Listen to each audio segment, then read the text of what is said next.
How y'all doing, man? It's your boy, the comment. Scored man got 5 left today. Catch me Universal debate. Catch me on like podcast where you get the best reviews and interviews, and then catch me here on Blurred Prison Entertainment. Catch me if you're murder, you've seen it. And what's your opinion? What's going on with y'all, man? What's going on with Mike, man? Finally coming back, bro. What's going on with you? I'm chilling, man. Chilling. I'm here. Yes, sir. Yes, sir. Good to have you back. Jupiter, second time coming. You know what I'm saying? You on mute, my guy. How you doing? Yes, sir. What's going on? I'm doing great. Just happy to be a part of this whole thing. You feel me? Really appreciate being a part of it. How you doing, bro? Doing all right. Looking forward to your tournament when you pop that up at the end of the show. Also, what's going on with Lulu? What it do? Hey, everyone. Just glad to be back for week 2 of semifinals. Ready to get into something heavy. Yes, sir. All right, well, cool. KILLSHOT, how y'all doing? Oh, go ahead, Ken. This nigga, dramatic appearance as. Look, it's the Bando Yohei debates, man. Y'all know what's going on. Compati Kane. Yes, sir. What's going on with Reed? What's good with y'all, man? Y'all know what it is. It's the founder of Bust Down's World. You know, daddy duty tonight while we whoop some ass. So, show them how it's done. Yes, sir. Each one teach one. What's going on with Team Anger, man? What's good? Here, ready to do this thing, man. Ready to get at it. Right. What's going on? I'm here, ready to do my thing, ready to show up, show down, and show out. I like that. Hold on, let me get the little quarter real quick. Second. I'm gonna admit that opening to this video was fire. That was one of the most fire openings ever. It was pretty dope. Appreciate that. I got the quarter. Then let me pull up these locations real quick. Who wanna call the coin? Tails.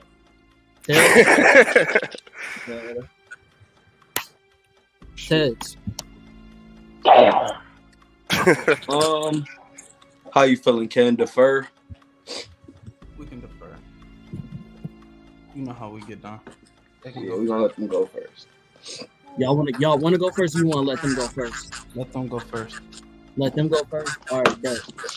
I don't have the random dice roll, but I'm just gonna let y'all choose a random location as far as like the ones that's already listed. I'm also gonna have to do the timer on my phone because Paulie not here today. 1 second. I feel like I should just do the one that we haven't done yet. 1 second. It's the locations.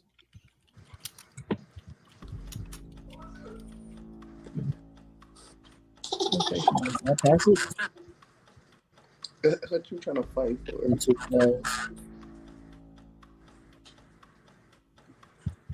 Location. Okay, yeah. All right, so we've already done Dojo. We've already done parking lot. I think we did so the one we haven't done is Junkyard, Jazz Hop Cafe, and I think we did the factory. So do y'all want to do Jazz Hop Cafe or do y'all want to do Junkyard? Oh man, what you saying? What you think, homie? What was the first one? Jazz Hop Cafe? Yeah, jazz. So it has like musicians, it has like guitars and shit in there, and coffee and all that stuff. And then it's a bar. You feel me? It's a Jazz Hop Cafe, but for like jazz and shit. And then the other one is what do you call that? What did I just say? Oh, it's a factory. It's a dip factory. I don't know if you remember. You said factory or junkyard? Junkyard. Didn't we do junkyard? Take us to the junk. Take us to the junkyard. All right, cool. Then junkyard it is then. Oh boy. All right, bet. Cool. I'm gonna set up the time, and I'm gonna let y'all go first. We're gonna go ahead and get straight to business. So what's up, Bando? You want to go first or you want me? You can start it off. And I'll follow you up. I can't really see the numbers on there. Yeah, I just saw that. Maybe, yeah, I gotta turn down the brightness. Shall I see it now? Yeah. Yeah. There. If somebody could also put text-wise just what the number count is at some point, just so we have at least a minute and a half between the two. Okay. I'm gonna tell you. I'm gonna let y'all know when y'all at like the 3-minute mark and shit. Okay, cool. So when it's a minute left, I got you. Okay, let me go ahead and pick the round. All right. And introduction. 6 minutes. And I'll start when you're ready. All right, I'm ready right now.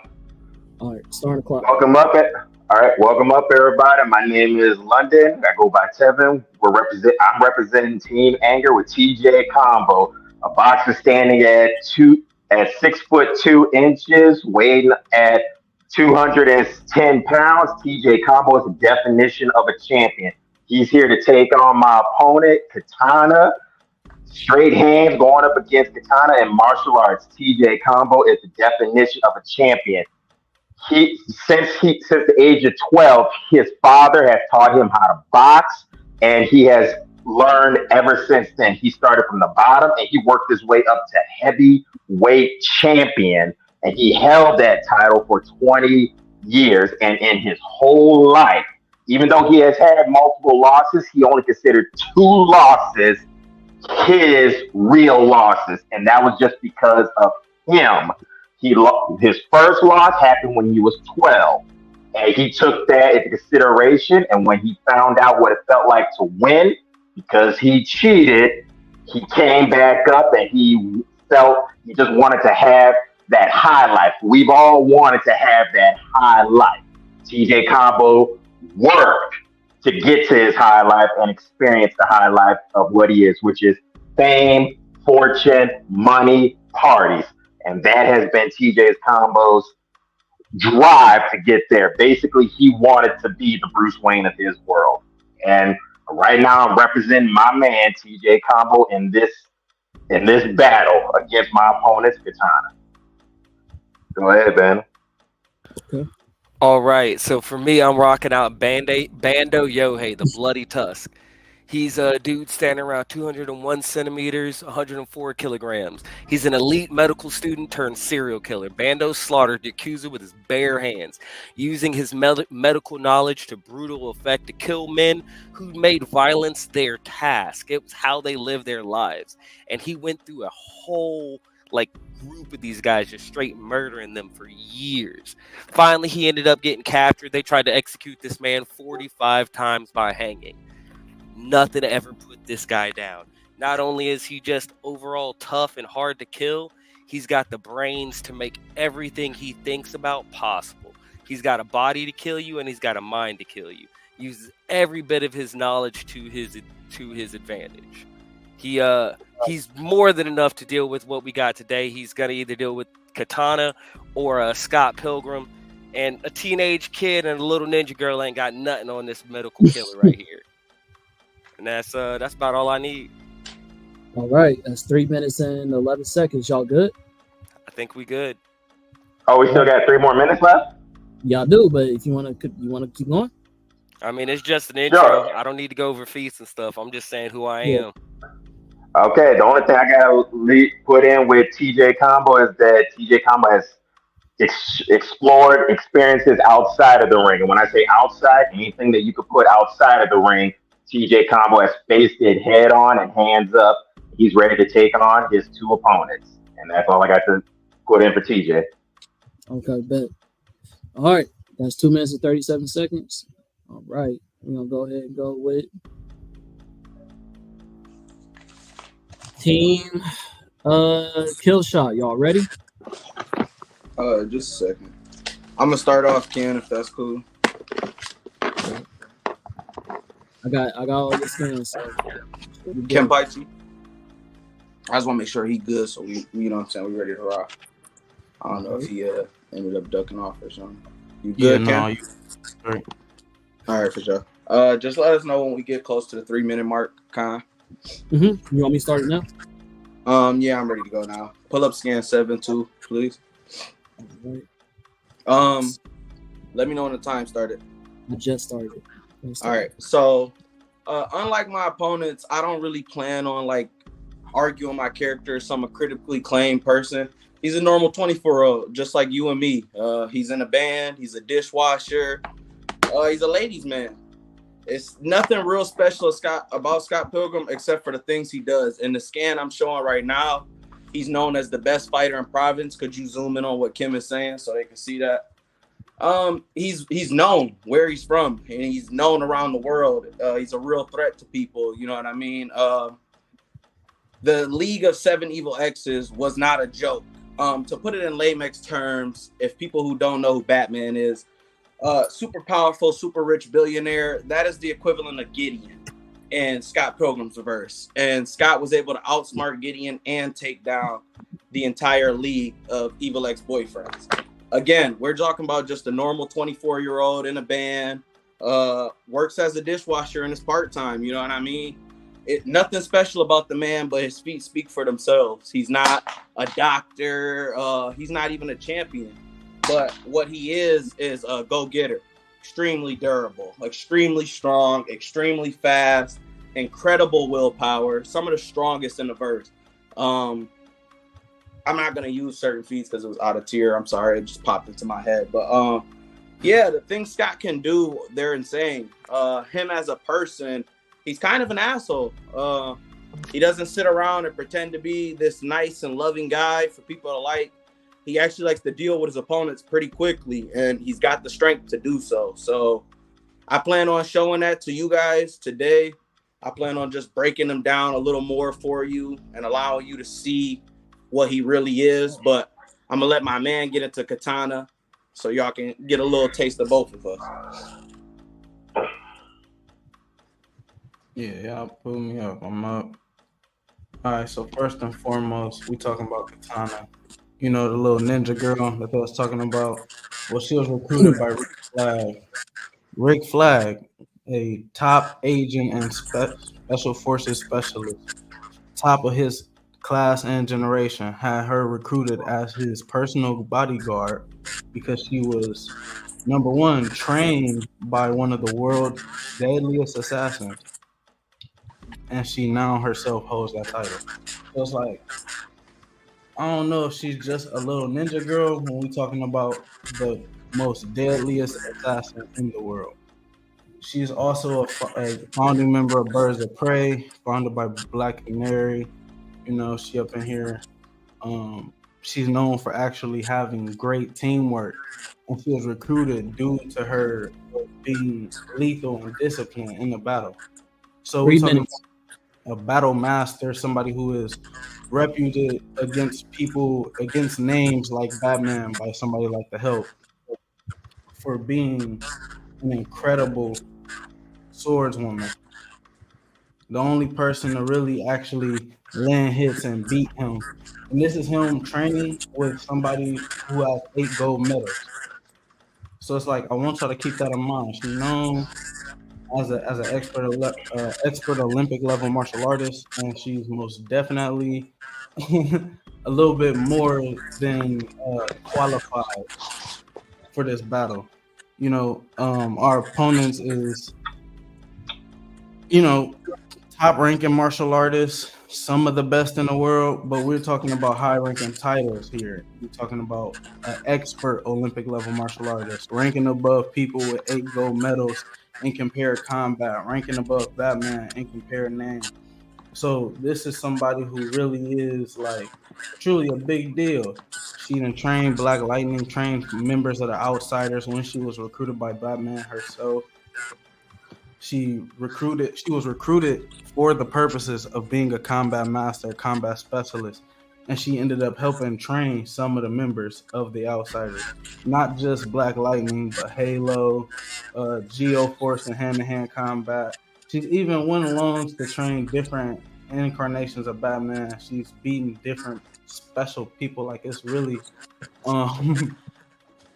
it's almost no limit to what she's capable of. She's just not a meta human. And that'll be my close for this. All right. Go back to here. All right, you got a minute left on the clock. Yeah, so honestly, it's good comparisons from our opponents, and that's what they're good in is good and all. Oh, you still going? Samurai, Oh, you said that. Oh, if it's done, it's done. No stress. Oh, I thought no, it's not done. I thought you was done. You said that was your closing, so I thought you was done. Yeah, I was no. saying it was a minute left. One my fault. Okay. So yeah, all right, bet. We're gonna go ahead and jump straight into round one.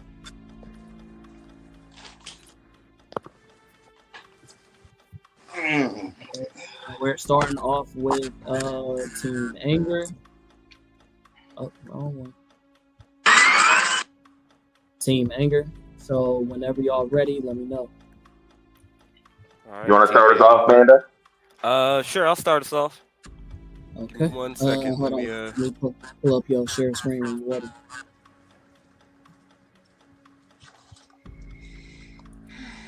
PJ, if I don't, because remember your stuff wasn't labeled when I downloaded them. So if you want me to, did you put in all your scans on the messenger? I just sent you like in the combination of me and Bando, I sent you like 5 other extra scans that I needed, and you said you already had the rest from. Yeah, I did, but they're not labeled. That's what I was saying. So what I'm gonna do is I'm gonna go to what you sent in the chat, and I'm just gonna go based off of that, and I'm just gonna scroll over and over, kind of like what Bando's doing, except where I'm gonna be like this one or this one, and I'm gonna keep going until you say it. You feel me? I'm gonna go basically in the order that you sent it. Does that make sense? All right, yeah, that makes perfect sense. All right, so first off, I'm going to just go over some of the basics. So Bando is one of these people who's strong enough to kill a man in one single shot. Hold on, wait. Don't start, brother. My bad. I ain't put up your screen. Is it not coming up? Now it is. I gotta allow it to come up for it. Oh, my bad. No, you good. And then I'm about to press started. Right. Ready? Yep. All right, bet. Here we go. All right, so just going over the basics. Bando's one of those dudes who's strong enough to kill somebody in a single shot.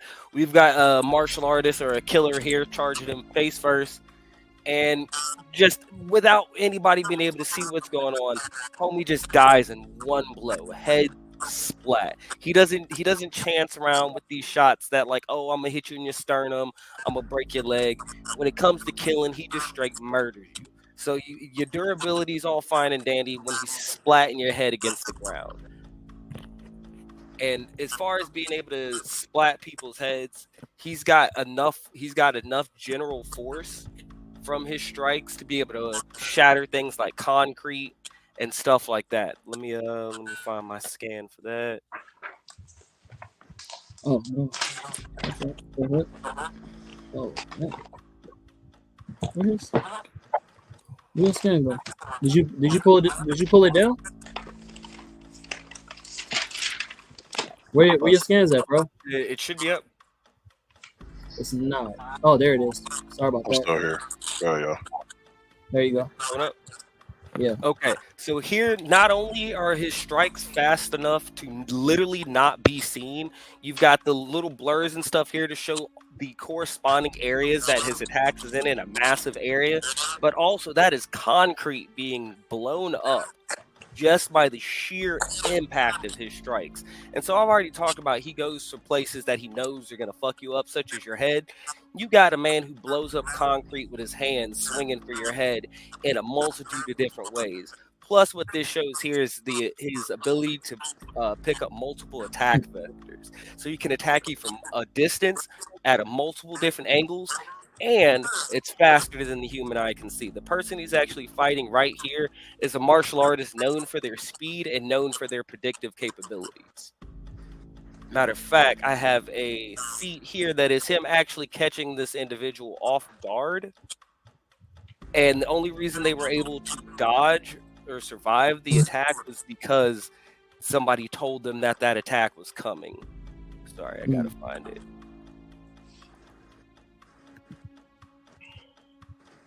Why your scan keep on here? Each time I change the screen, it drops it. Oh, okay. Yeah, so it makes it a little bit difficult.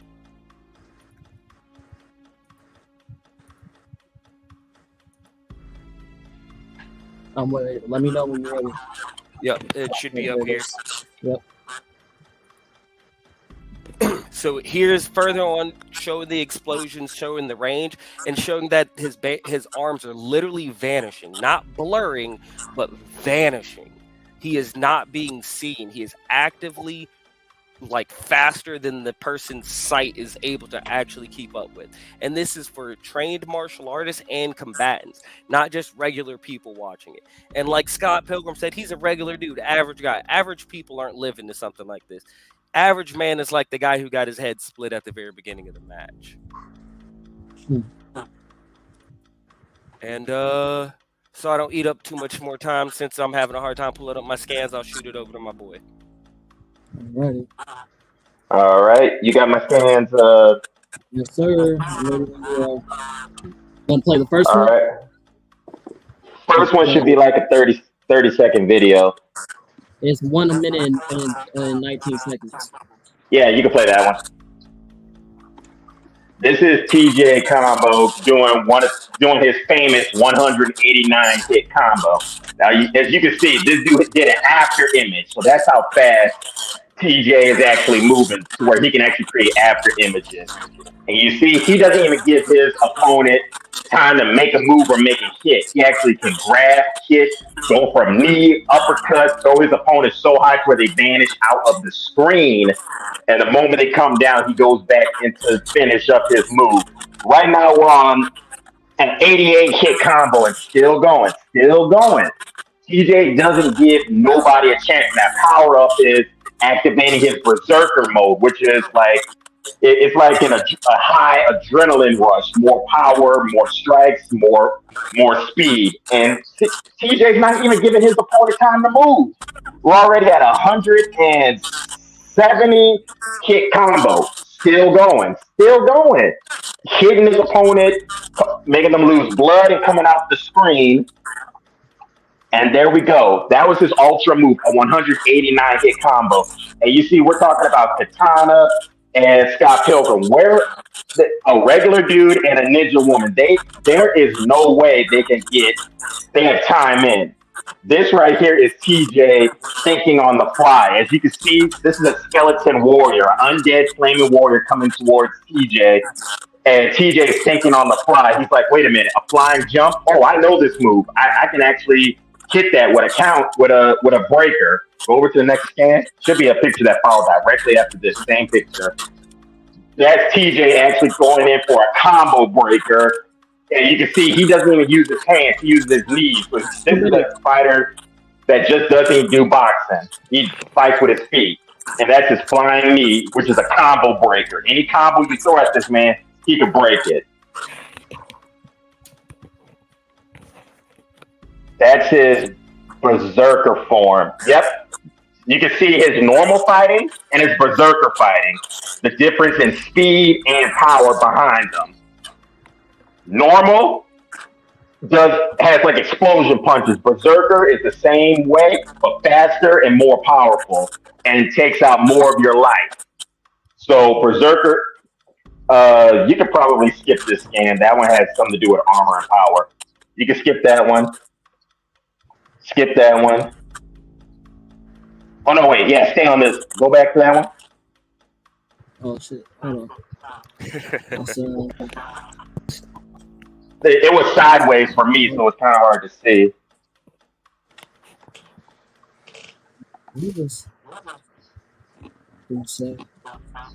Scott.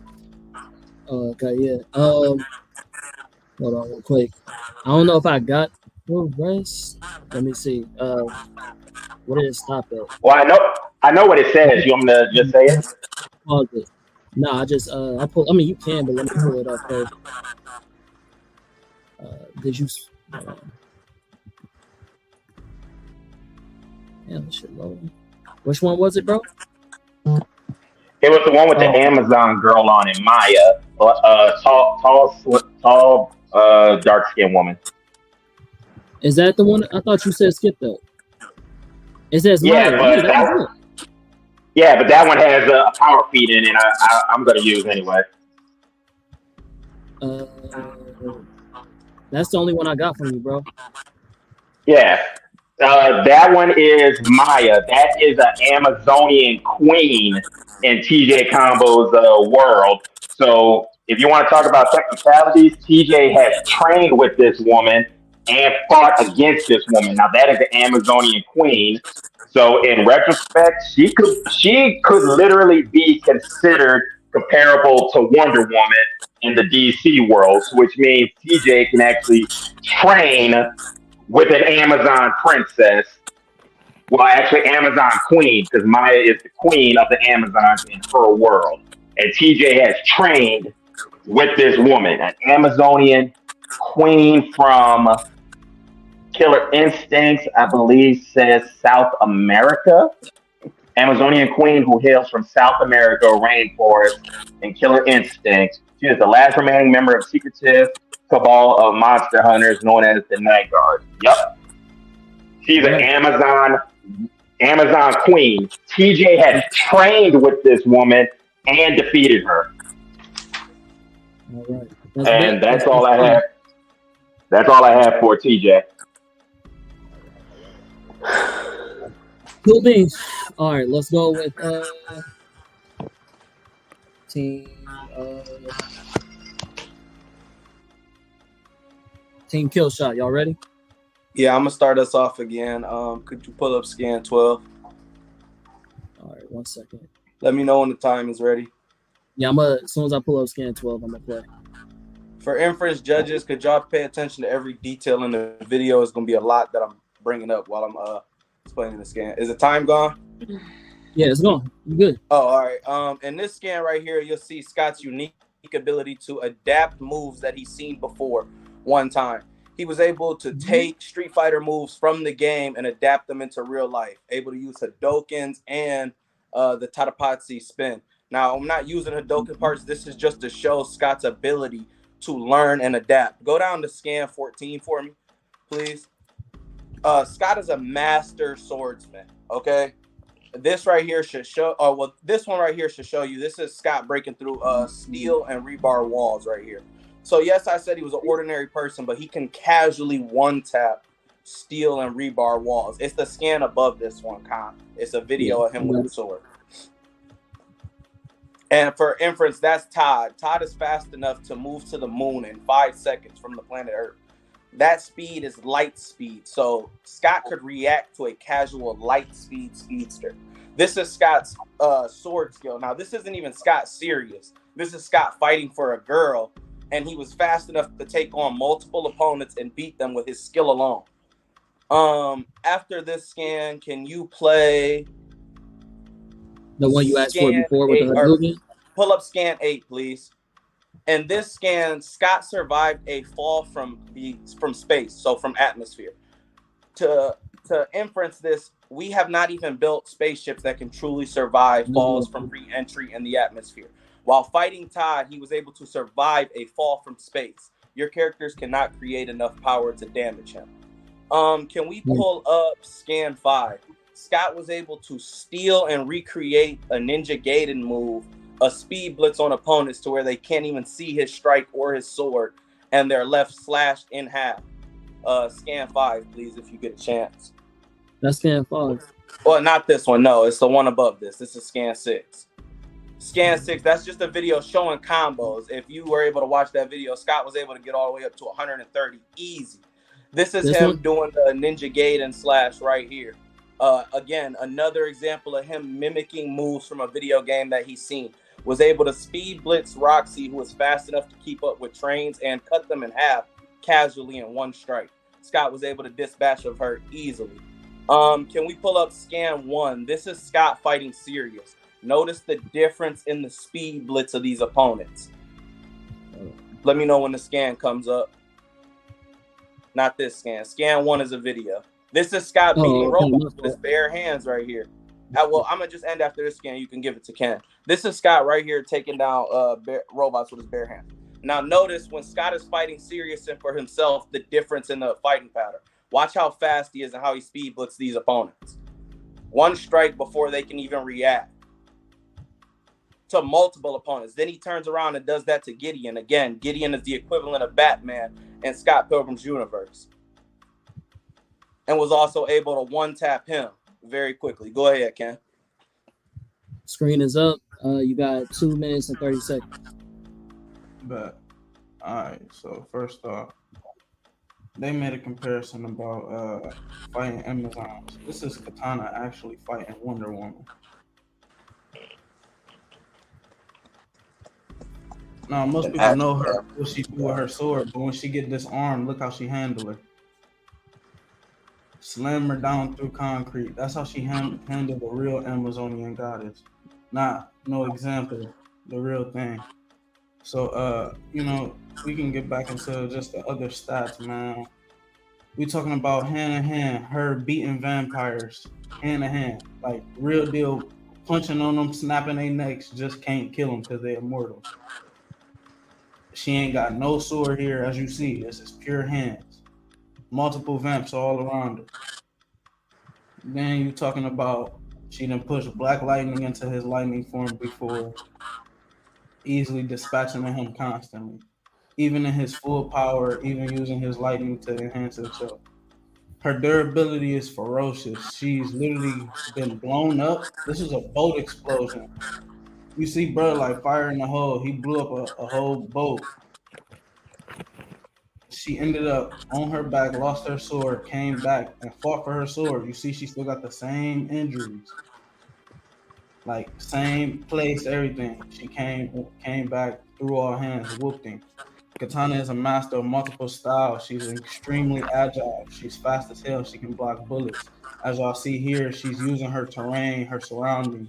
She's literally using just a part just to go around and pretty much fight back. And she's defending against gunfire.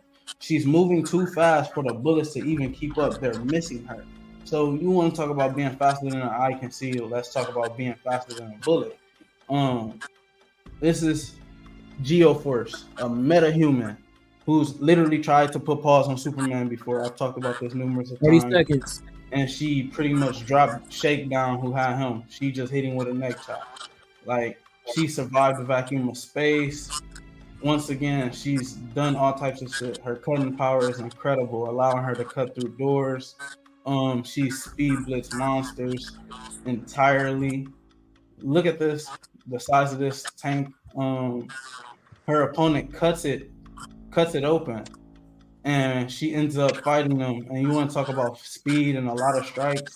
She in 4 little strikes, she pretty much disseminates this motherfucker, turn him into mush.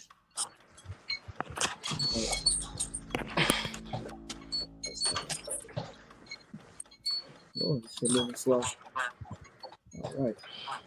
So, Bangs, we just gonna jump straight into the rebuttals. Before I talk to the judges, we're gonna get straight into it. Rebuttal round.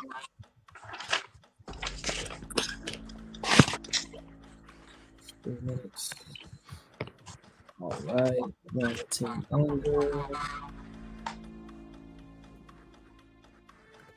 All right. Team Anger, y'all ready? Yep. 3 minutes on the clock. Starting. All right. So first thing off, I just wanted to bring attention to. I don't know if light speed and re-entering orbit are within scale for this battle. So just want to bring up the whole light speed reaction and homie being able to withstand coming back into orbit. I don't actually know if that's within scale, so don't know how valid those feats are within this circumstance. But just to reiterate what my character is actually capable of, I'm about to pull up one of the scans I was talking about earlier. Couldn't get it fully seen. So this right here is the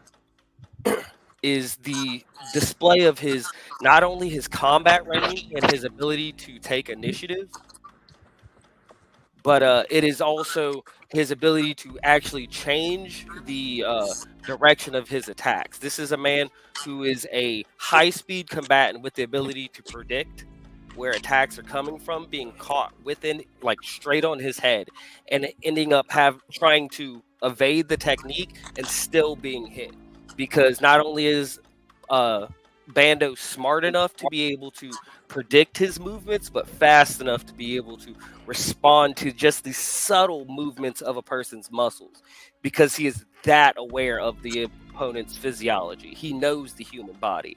And this right here goes on how the opponent was only able to dodge that attack because he was told that it was coming. He had information to let him know. So not only was it the speed, it was the intelligence and the angle of the attack that made it a completely different matter. So you might be able to deal with the speed, but can you deal with the technique and the interpretation of it?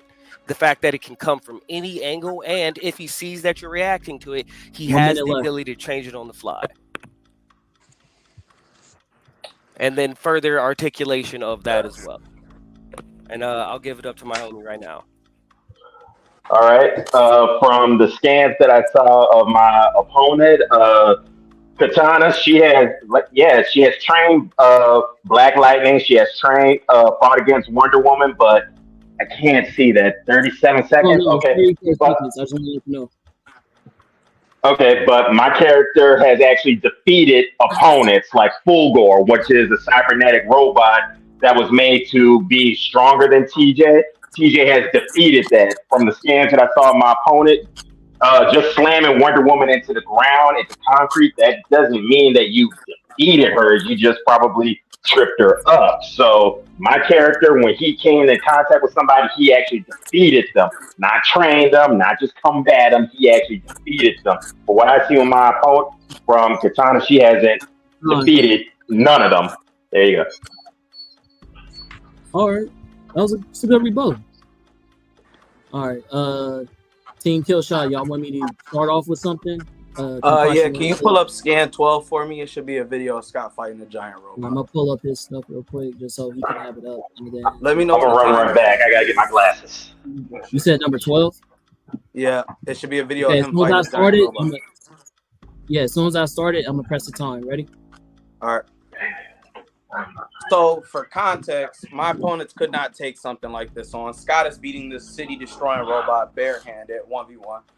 Also, as long as our characters fell under the tier of 9C, the speed did not matter. I was not saying Scott was light speed, that he could react to light speed attacks. So a faster than light strike would not affect Scott, since he would be able to see it and dodge it very easily and take out a character who at best strength is concrete level, destroying concrete.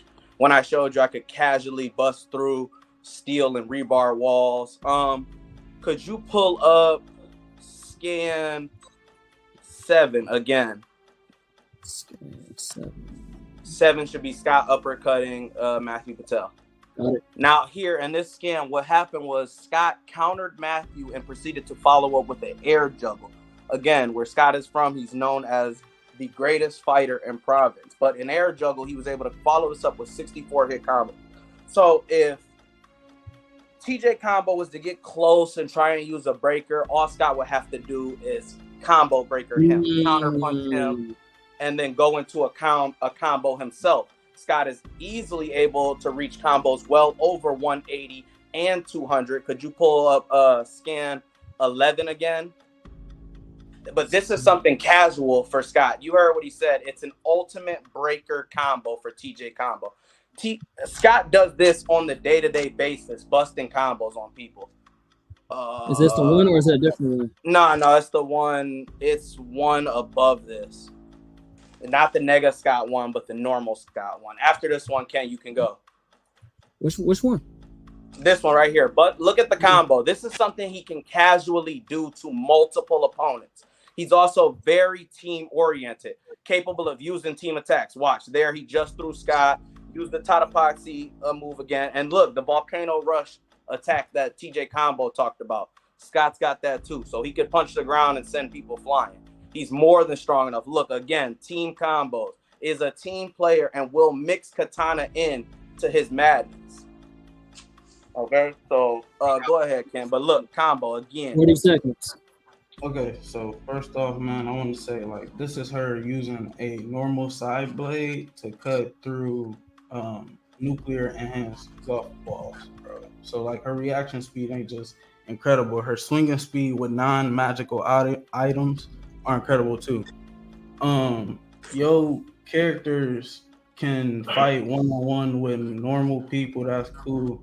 She can fight for hours. They were separated an hour ago, and she could keep fighting, bro. So it's like y'all can't keep fighting. Y'all can't keep this fight up with us. You want to talk about she just slammed her down, bro? She slammed her down and kept working her with the sword. The sword play was incredible. She kept pushing her. So that's time, brother. What's up? My bad, Ken. My bad. I'm gonna let you cook it.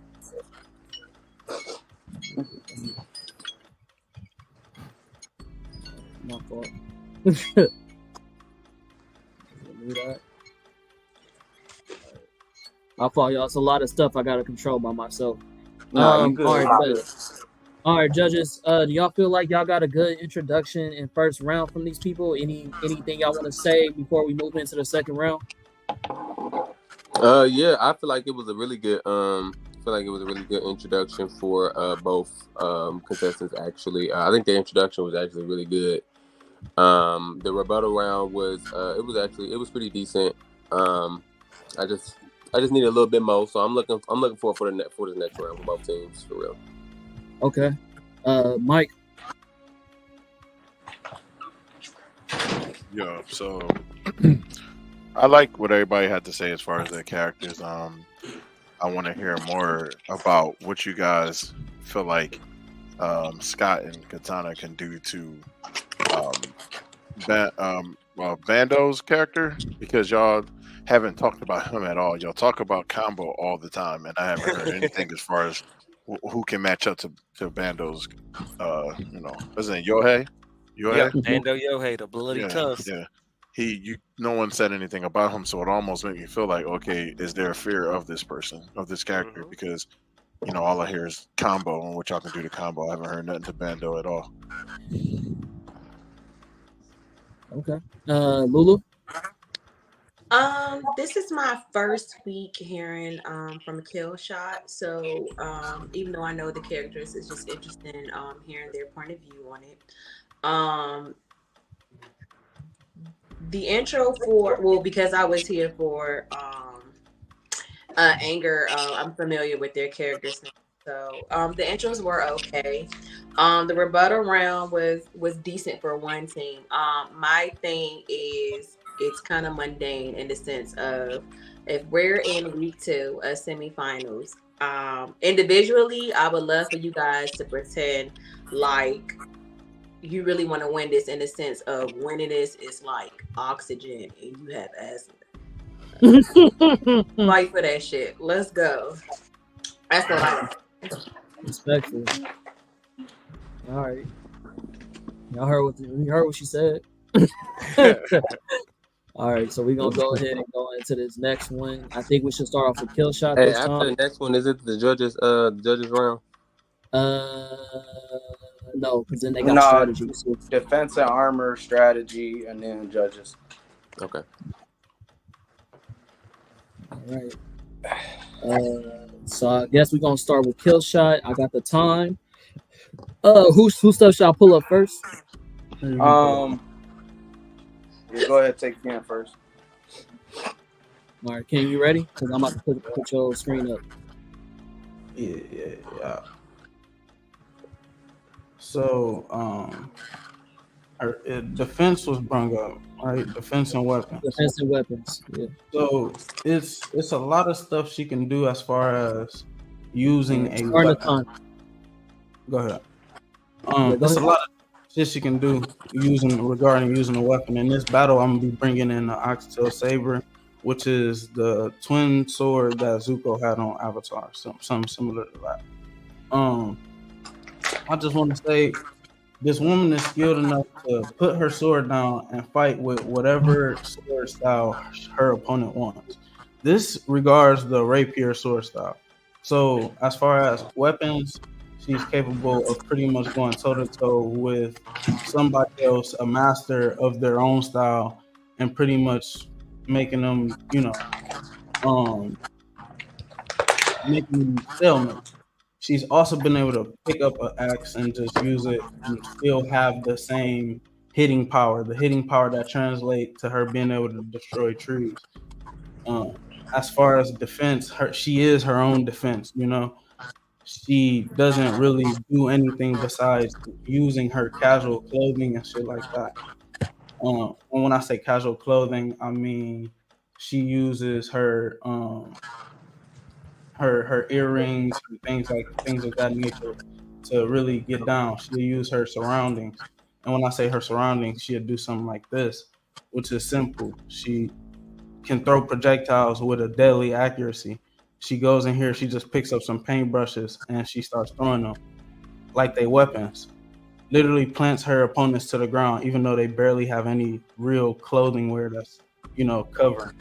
Um, as far as defense, I told y'all she has tanked explosions on multiple levels, on multiple accounts.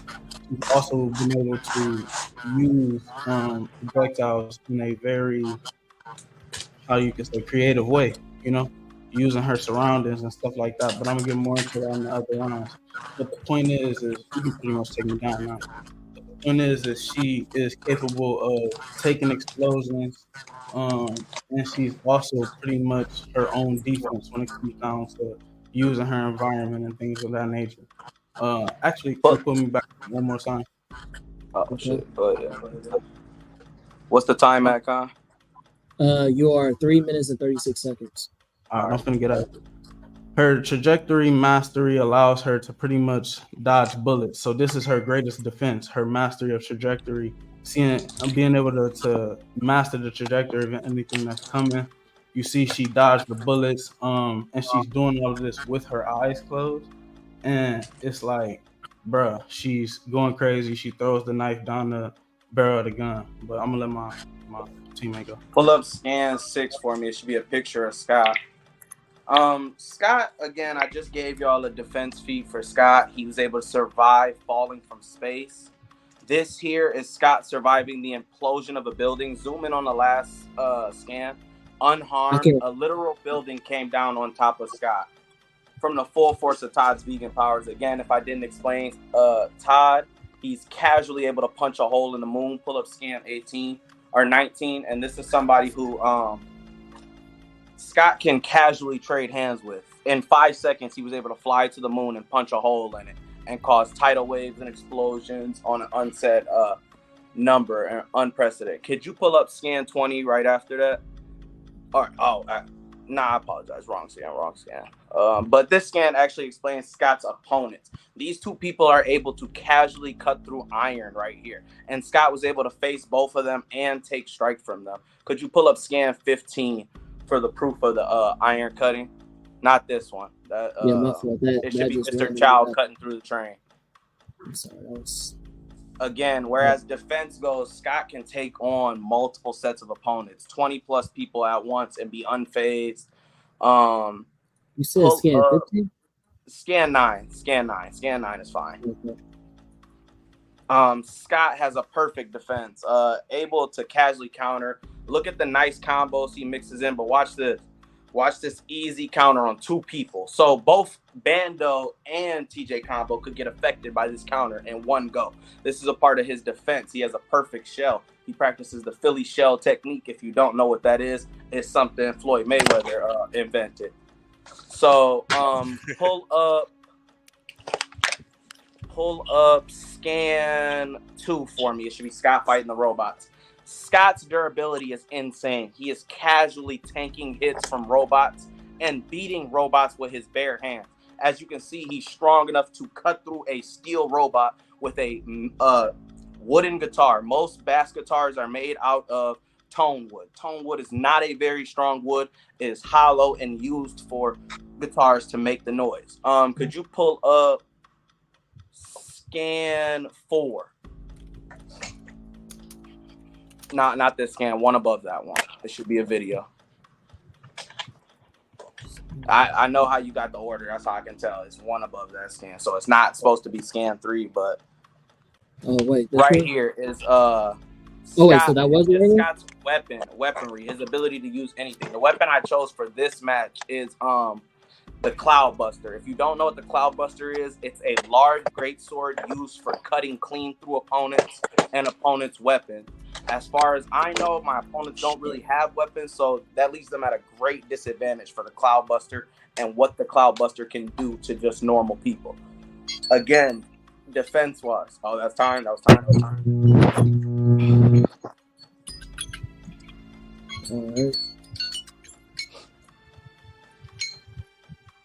All right, bet. So, that was like, okay, yeah. So they just went, and now we finna go with Team Anger. All right, TJ, you want to All start right. off? You got the most material that needs to be seen. All right. There's a scan of Fulgore. He's a robot with the blue blades. Is that in Facebook or what?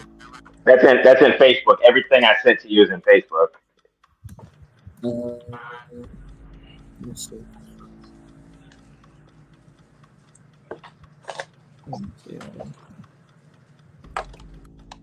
I don't. You sure you sent that in the chat? Because I don't see it. Remember you said all the stuff being sent to me personally. Are you talking about the one in the the one that you downloaded from Charles? Yeah, see, that's what I mean. It gotta be. That's why I said it gotta be labeled. That's why I said for you to put everything. I'm still learning how to do the label thing, so that's why I just gave everything its own individual title. Yeah, I don't. Is it a video? That's what I'm gonna do. It's just a picture, but there's a picture of Fulgore with blue flaming blades. Listen, hang on. I'm gonna start the time, and then I'm gonna skip through your stuff that I have downloaded from Charlie. And if it's up here, it's up here. If it's not, then it's not. That's all. Okay, well then just go with it. All right, but I'm starting the time now. All right, so you said blue blades. So you want me to just go with it right now? Yeah, go off. Start talking. All right. I don't know if this one, is it that one? You could just go through it. But Fulgore is basically, like it says, the Terminator. He's basically the Terminator of the mega company Ultratech that was created. Fulgore has blue flaming blades that have been proven to melt tungsten. If you don't know what tungsten is, that is the hardest metal known to mankind. It burnt and it has a melting point of 11,000 degrees, which is what Fulgore's blades are. I saw my opponent. TJ has been able to take hits with that. TJ is basically his own defense as well. Like he basically doesn't use weapons. The only weapon he ever used was cybernetic metal implants put into his arm to increase his striking power and his blows. That is basically his weapon. So basically one punch from that is a very devastating punch, enough to break brick walls, break jaws of dinosaurs, break reinforced robots. TJ has fought against robots before and an alien made out of permafrost. If you don't know what permafrost is, that is basically tens of thousands of year-old ice from the Ice Age compressed together. He was able to break an alien's body made out of that. And we're talking about weapons too. TJ was also able to, when he was found out that he used cybernetic implants, he was able to rip those implants out of his arm. Now my teammate Bando, he's a doctor. I'm pretty sure he knows that if you were to rip the bones of your arms out, that's enough to probably kill you right there and then. But TJ has not died from that. Instead, his arms came back stronger than when he had the implants in, and gave him a minor healing factor. Now, it's not a major healing factor like Wolverine or Deadpool, but it's still a healing factor that the man has obtained from the experiments, the drugs, and the cybernetic implants that were put into his arm. Now, you could crush an 11,000 heat killing Terminator with just a couple of punches, and plus my character has survived falling out of a skyscraper building. The highest skyscraper was like 1,612 feet. TJ has survived falling out of that doing a superhero stance, which is like landing on one knee. Landing on your knee from 1,000 feet, that's enough to break your legs. TJ has survived all of that. So basically, TJ is his own natural defense. 3 minutes. And I'm giving it to my man Bando. All right. So for my God damn it, come on, computer. All right. So for my natural defenses, what I'm gonna be showing here is if it'll pop up. Boom. All right. So what I got here is Bando showing off his ability to be able to. His muscles are so thick that he does not, that regular attacks and stuff like that does not register. This is somebody who is trained in Denmark, which is a killer pressure point fighting technique, and his muscles are so thick that he does not show any signs of harm or anything from that. It's even stated, are his muscles thick? They prevent strikes from hitting even deeper. Any ordinary person would be completely immobilized from the pain. And he's just totally fine, still attacking at a blurred speed, able to handle those kind of things without too much issue.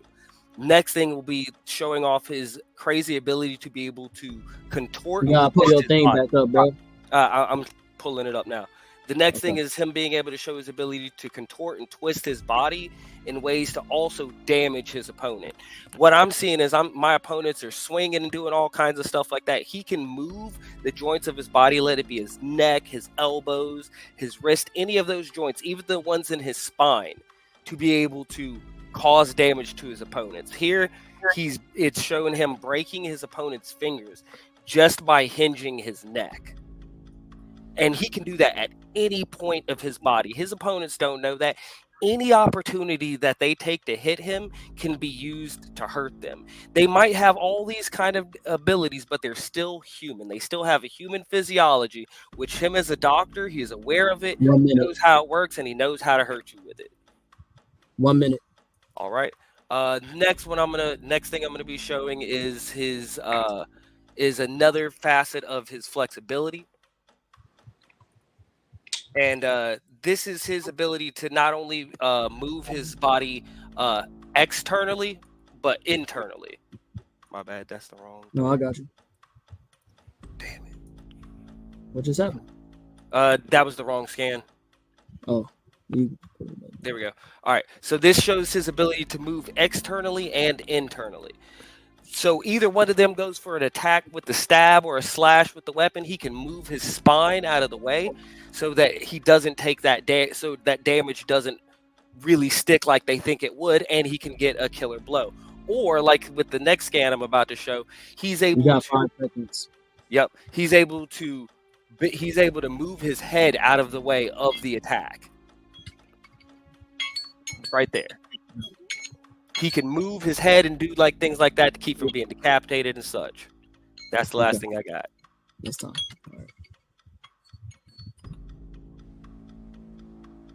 Alrighty. Move that. Okay. That was both of y'all. Before we start, can I ask, do you still have a picture of the Cloudbuster? No, that's not. No. Okay. I mean, I could probably push it up, or you can ask Ken to show it. Either or, you want me to pull it up? I don't think I got a picture of it in the Discord. I'm just asking because I know you said you had one for last match. Yeah, for the last match. Yeah, I'm not doing that. Yeah. No, you're all right. We'll go first for rebuttal round. All right, bet.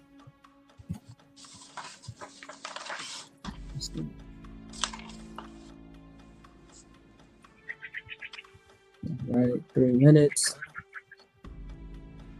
Go ahead. Time started? Yep. So I don't think I was clear on my last round when we talked about defense and weapons. I am carrying a Cloudbuster, a 6'2" sword. So his character is 6'2". My sword is 6'2". I'm not looking to do slash attacks or stabbing attacks. I would cleave clean through Bando. He does not have the durability to keep up with me, thick muscles or not. He has no scaling, proving he could survive any type of sword slash or any strikes that are strong enough to destroy iron or steel, for that matter. His universe tops out at concrete level strikes. So if that's the best he has, he doesn't have enough for either one of our characters. Katana is very perceptive, so she could pick up on what he's doing inside of his body very quickly. And it would make taking care of Bando very easily. Again, I have a Cloud Buster. This is a very large sword, a human-sized sword. I swing it with incredible speed and incredible precision.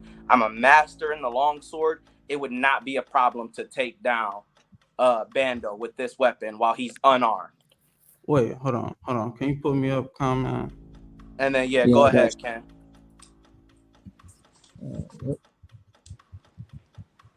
Am I up?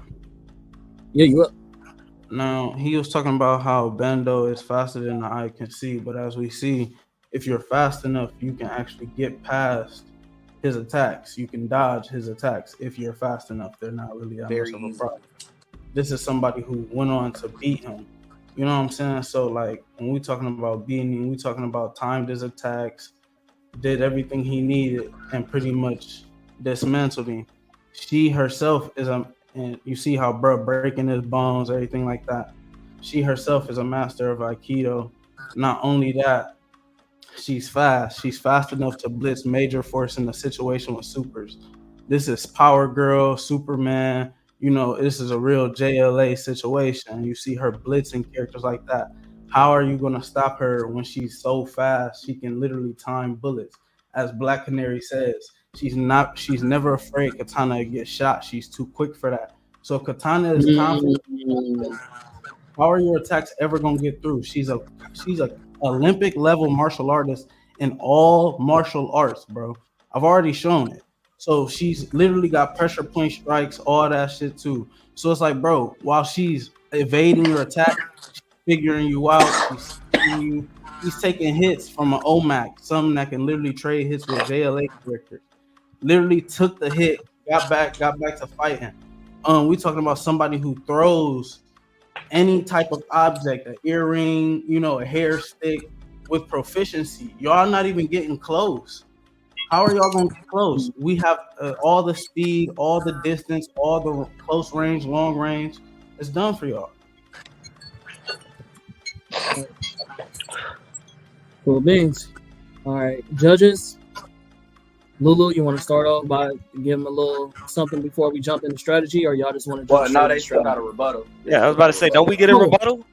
That's my fault. That's my fault. That's my fault. I apologize. I'm like, damn, ain't it a little early? Shit, I'm still sort of. I'm ready for the strategy. What's good, dog? That's my fault, y'all. All right, that's on me. My apologies. Team. I got y'all, man. I ain't gonna let him play y'all. Thank you, dog. Thank y'all for keeping me honest. We fuck with y'all. Yeah, you know. You want me to pull up? What you want me to do, bro? You got your thing pulled up. I got this. I'm just gonna go off on what the information that you and my opponents gave me. The Cloud Buster, you said that's a 6'2" sword, flaming sword that he was using in the movie, correct? No. He's not got all that. He's using a sword from Cloud Strife. Okay, well that's a regular red flaming sword. Like I said, Fulgor's plasma-based blades. TJ can take plasma level hits, which are basically 11,000 degree, 14,000 degree hits, and TJ can still keep on going. So I'm gonna admit that sword probably not gonna do much, because if TJ can block that and defend my man Bando could come in from right behind TJ and help out. Plus TJ's main fighter style is outboxer. He likes to stay at a distance and take advantage of opponents' missed swings. So Katana, Scott Pilgrim, if they ever miss a swing, they make an opening for TJ combo. Like he said, don't ever give him a moment, because if you give him a moment, he will win. So TJ takes that into consideration. But also my character, he's a team player. He helps out. That's all I got for TJ. Now I'll give it to my man Bando. All right, so I'm for my rebuttal real quick. I'm gonna share a counter scan. Real quick. So we're talking about Scott's durability and all that. I think it's a hardcore cap because what I see here is Scott Pilgrim getting thrown into a building and homie was knocked the fuck out. So I'm sorry, dog. I'm talking about catching your head at the very beginning of the fight. It looks like brick level is the level of your head, dog. I don't know what it is, unless these are like extra hard bricks. You know, homie endowed them to make him stronger. You're not taking a concrete busting attack that you can't see where it's coming from or know where it's coming from. And also to counter, I'm about to pull up another scan. My opponent doesn't realize that, yeah, that dude was dodging all of my attacks. He is a badass. But homie was dodging those attacks because he was told that they were coming. He was told, hey, yo, who's going to try to split your head right off the bat? And it says so in the scan, and it even goes on further, talking about, he's like, damn, he changed right course right before it could have landed. And he knew that attack was coming. And he is a martial artist that specializes in predicting where the attack comes from. He went limp and tried to redirect it and still took damage from it. And it was like, holy shit, I just died. Like, this nigga almost just killed me. Because he's got the range and the intelligence to take the initiative. Scott could definitely mess me up with that sword if I gave him the opportunity. And because the things he's dealing with are dealing with overarching attacks. I am targeting especially where I want. I could attack his wrist, break his wrist so he can't swing his sword. I'm attacking in points that I know will hurt. I'm not attacking large areas over his body. I am focusing the impact of these explosive strikes on specific points of his body with the medical knowledge he possesses. And that's all I got. Cool beans. All right. Judges, y'all, now do y'all have something y'all want to say real quick before we move forward? If you want to go, God, I do have something that's funny as shit though. Go ahead. All right. I'll say my only critique. Well, I would say the only thing that I've been noticing so far is that ever since Lulu said it, I kind of been noticing it, and it seemed like, you know, it's not enough passion in this shit. Like, you know, it's not.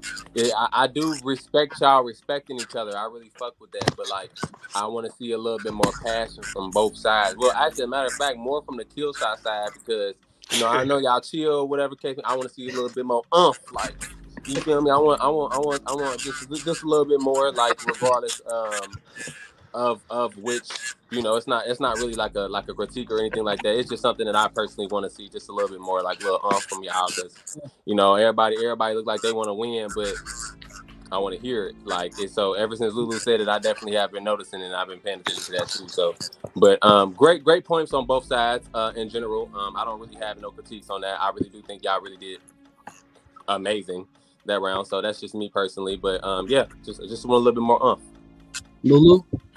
No, I don't have nothing to say. Just pay attention to your environment. Okay. All right. I hear you. Mr. Hennessy.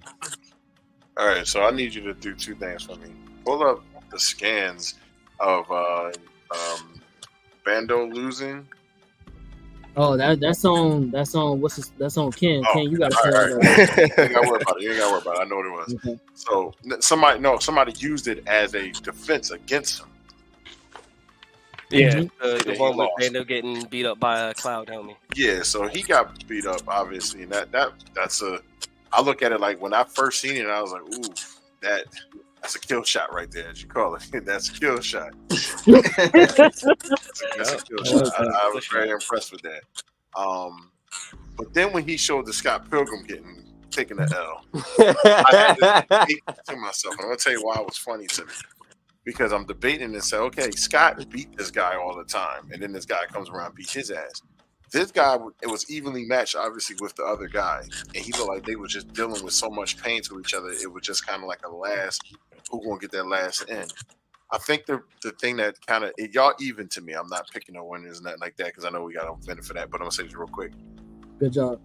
if anything, I felt like just a little bit kill shot. He made y'all take an L when Scott Pilgrim was offered cheese and Ritz crackers. And I tried to keep it right there. That's crazy. They That's offered him crazy. Ritz crackers, and then like if your opponent like, damn, I whooped his ass. Let me help him up and offer some crackers. Yeah, I'm done. That's crazy. Toasted almonds. At least my homie was beat up after my fight. Hey. I'm just gonna tune in and just say I'm not gonna critique nothing, but it sounds like I'm watching a Clear Eyes commercial, nigga. Clear Eyes, motion. I need y'all. You feel me? Like, nigga, come on. Like, you know what I'm saying? It picked up a little bit during the rebuttal, but you know what I'm saying? Let's get it. You feel me? Let's go ahead. We're gonna go straight to this strategy. Bando said that nigga got knocked the fuck out by a brick wall. I said, oh shit! Brick wall level, dog. Out. Yo, I was rolling any y'all for some Ritz crackers. Crazy. That's disrespectful. It's disrespectful. All right, we gonna go ahead and hop into this strategy round. Kill shot. Wait, who did we start with last time? It started with us. We started with kill shot last time. Okay, we're gonna start off with Team Anger then. I got the time, y'all. Let me know when y'all ready. All right, strategy wise. Oh, strategy. You want to go Bando or you want me? Now you start off. Okay. All right, strategy wise, I'd say TJ and Bando working together is the perfect strategy because like you said, we in the junkyard. Junkyard, Tremor Punch. Tremor Punch is enough to launch projectiles. Plus, my opponents are lighter than Fulgore, who weighs 550 pounds. And that's enough to send my opponents into the air as well with all the debris. And from Bando, his first scan of Bando swinging his arms, trying to hit his opponent with destroying concrete. That's enough for me to be in front of Bando, hit the ground, send everything in the air, and Bando can swing his arm and just shoot a whole bunch of projectiles. You got rebars, tires, microwaves. I'm pretty sure a refrigerator somewhere in there coming flying at you guys. And if it's the right way of a refrigerator could come, it'll close and you'll be trapped in a refrigerator at that point. And I'm pretty sure anything in that junkyard, even a car probably, a car cut in half will fly into the air and come flying towards you. Anything in that junkyard is potentially a weapon. So TJ's attack is also arena size, and Bando with my opponent swinging his arms like whips. He gonna sling anything and everything at my opponent, and then after that, you still got TJ on the ground to worry about. That's all I got to share about my character. My character is a team player. All right. So for Bando, what I have to show is just so to clarify, with his whipping attacks, he's able to control exactly where they go. So being able to have a tank like TJ combo who has quick reactions and the ability to control the battlefield with his knockups. Here in this scan here, it shows that there's a ref right over here, like standing within range of Bando, and he is not hitting him. Meaning, I can still use my attacks and my techniques while having my shield as a TJ combo there to intercept or deal with anything, while also spamming different attacks from around the range. And so with TJ having knocked up things into the area, I will be able to just swat things at you guys. So not only do you have to worry about the angles and arcs of my attacks, but you also have to worry about me pinballing and ricocheting items that have been knocked into the air back at you. So we have created a maelstrom of violence for you to try to intercept, and you're going to think, oh, ranged attacks is what these guys want. That's exactly what we want, because TJ combo will batter and bash you at close range. And for me, you think I'm squishy, right? You think you want to get up on me, you want to fuck me up, hurry up and end that. Well, that's exactly what I want, because you get up at any range, and what this shows here is he gets stabbed straight through. And for one, I have not seen anything that shows the opponents to be able to control my physiology or look inside my body to know that I can move my spine and move my vital organs when you think you would kill me. and you're going to go for a kill shot, and I'm going to snap your neck. Look at this right here. He rips this guy's head, severing the vertebrae cleanly as he is stabbed through the body. Anytime one of you think you get a cheap shot or a clean shot off, he is going for that murderous attack. There are no random just like tip for tat. He's going to kill you anytime he gets a chance. And if he doesn't kill you, I've already showed the scans of him crippling you. And you get killed or you get your neck snapped or your arm snapped while you're in range of TJ, he's going to batter and beat you to a bloody mess. You just don't have anything to deal with the long range or short range. You don't have things to throw at me. You've only got your little sword. So if you throw your sword, that's all your little things. You don't have the darts or pencils unless you're picking stuff up. You're picking stuff up while we're just sending it flying at you. We don't have to run and go get moves. We just have them at our disposal because TJ can sit there and bash people, can bash the ground and send this shit flying. You could die in an avalanche of nonsense. So I mean, I'm not really worried. You're gonna close in and you're gonna get pummeled, or you're gonna stay far away and get battered. Just how much time do we have left? Minute and 30. You got 30. Okay. Also with my character TJ, we've seen with his punches, one single punch in his combo. Any combo you hit with any combo TJ hits, it's going to be a little explosion of blood. So either way, one hit is enough to knock some blood out of you. So if you come in close, which we want, you come in close to TJ. TJ got a range of combos to hit you. You are going to take some damage because one hit without the implants is enough to kill you. With implants, kill you. Without, still enough to kill you. So TJ is a close range person. He wants you to get close. So like I said, we're just a perfect combination to where to get our opponents from farther away to close to us. And also TJ's trimmer punch improved. Even if my opponent stays on the outskirts of the field, like far away, like on the other side of the street, a trimmer punch is enough to knock you in the air. That's all I got. TJ is a combo fighter. Yeah, you might have a dude who can do combos and stuff. TJ's got the healing factor and the ability to batter. You can sit there and cancel combos, and he can initiate them anytime. But also, what I can I can cancel combos too. Bando can grapple. You try to grab him or do anything, he's just gonna wrap you up. And guess what? If you get wrapped up, you're getting hit by my homie. I am just there to slow you down and to mix it up. You're going to try to do stuff, and I have enough weird shit going on with my body that you've got to try to deal with it, while TJ is battering you. He is sitting there. My opponent, I could grapple too. So no matter what, we're hitting you anytime you try to initiate with either one of us. Okay. All right. Team KILLSHOT, ready? Hold on real fast. Yeah. All right. So, first off, they talking about throwing stuff and all that little shit, right? That shit cool. But, like, once again, my character is fast enough to stop a bullet. We still haven't gotten past that part. Y'all only faster than the eye can see, or y'all not that fast. My character is strong enough and physically capable enough to stop General Zod from incoming on her teammates. So you thinking you just finna throw something at Scott, boom, katana there. She's stopping it. She cutting it in half. Already told y'all, bro. She's literally capable of fighting for hours. So this shit y'all trying to do, y'all don't have the stamina to keep this up. Just like dude did. He bit down and waited for his moment to close in, and he got Bando. What he do? Break all his bones. This is somebody, once again, this dude is a zombie who was resurrected with the lantern ring. He came through, destroyed this entire large tanker. And she went on to destroy this dude. It looked like 4 strikes, right? It looked like 4 simple cuts. But let's zoom in. How she turned him into mincemeat. Bro, Bando not stopping this when she's faster than a bullet. How he gonna keep up with this? This is more than 100 strikes.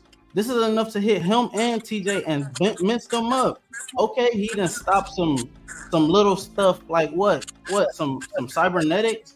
While he busy throwing stuff, bro, She throwing any type of bladed weapon, bladed object she sees. She can just throw it at a power line. Y'all standing in water making a mess. She electrocuting y'all. Y'all dying. Y'all don't even know what y'all doing.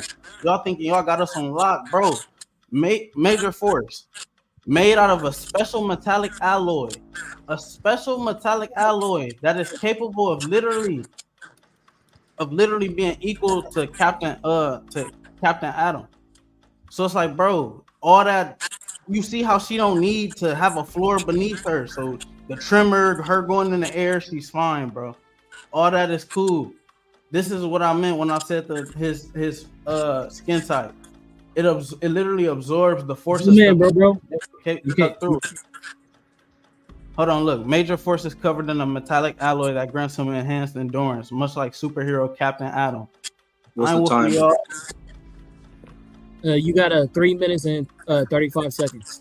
Okay. And then while y'all still throwing stuff and moving around and all that, bro, she's a stealth op.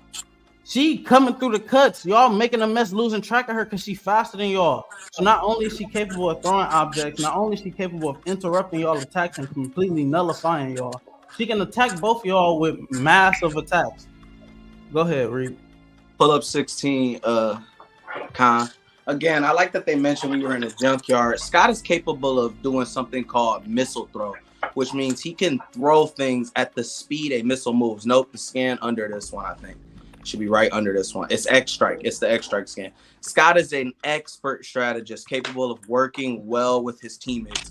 Bando keeps mentioning people stabbing him and what his physique will do. My teammate just mentioned how, no, it's not a video. It's the X strike picture. It's either between 17 or 16.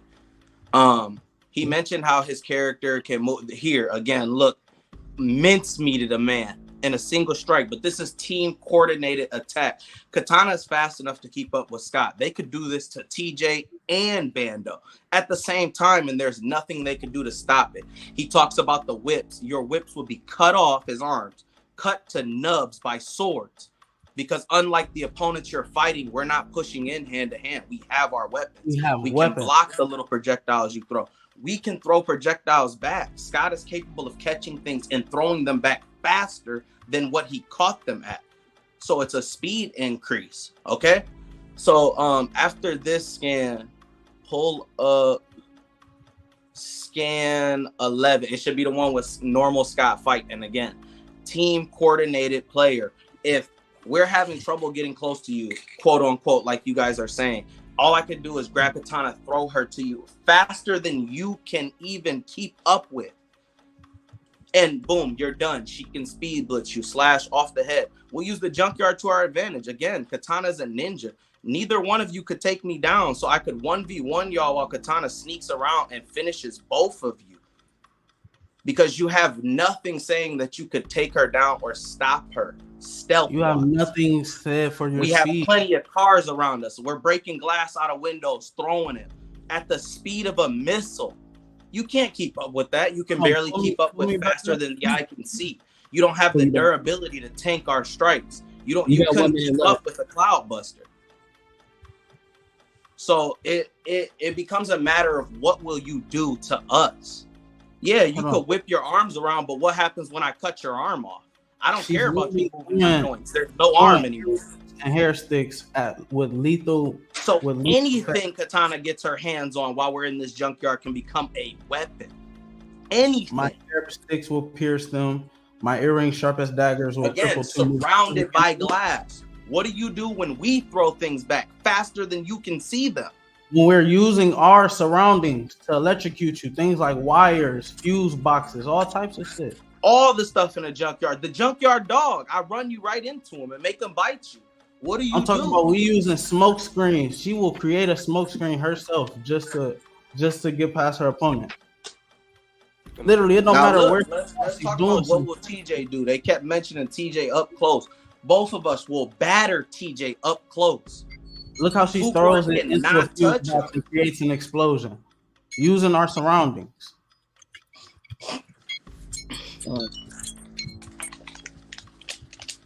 All right. Rebuttal round. Let's just jump right into it. Shit, you might as well let us go. Fuck it. I'm good. That's cool. Unless but do they y'all was want hitting. They was doing rebuttals anyway. Let them niggas keep cooking. it?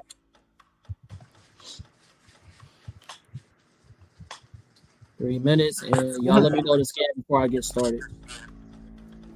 Or unless you don't want to use a scan, let me know. No, I might have a scan sent that I want to use, but give me a second to make sure it's gonna be the right video, so we both on the same page. Mm-hmm. Yeah, use scan 6. It should be the video of Scott in the street. He run towards the people. Scan 5. So back to what I was talking about we will batter TJ Combo up close. I don't need anything special to do combos like this to people. But look at my speed. My speed increased the same way. I got a mode, the glow. I enter the glow whenever I want, and I can do this to 3 people at the same time. What does Katana do? What does Katana do while I'm beating the shit out of y'all? She sneaks around and stops y'all from doing anything. It's easy takedowns. How do you stop anything coming at you? I mean, I just want to say, bro, it's still been no answer to the question of the actual statements of speed here. You know, there is no answer to that. So again, what their strategy was to stand in one place and hope that we throw objects at us and hope that we push them. But if they cannot catch me alone, then what do they do?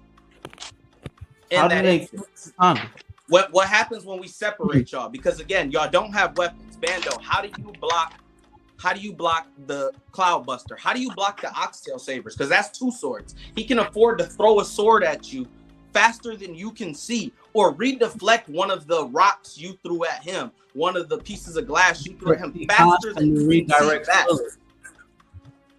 What do you do in that instance? There is no real argument for it. Again, TJ, we talk about you punching the floor. Well, I can react in the air. I'm capable of doing head stomps that bring down a re-entry level speed on top of. Hold on, wait. Open my screen. So we're talking about heads exploding. Do either one of you have any feats proving you can survive re-entry level speed? You want it now? In a strike? Yeah. Go ahead, pull your scanner. So like I said, her agility is incredible, way greater than this dude's. You see how he relieved the pressure of Bando's hit by just doing a front flip? I showed y'all her doing gymnastics to keep up with automatic gunfire in the park. Random poles, the cars they throwing, she gonna jump off of them. Him hitting her, she could easily parry that off, roll that off. That's nothing. We talking about somebody who I've showed having the force to cut through people who have metallic skin capable of keeping up with supers like Superman, Supergirl, all types of shit like that.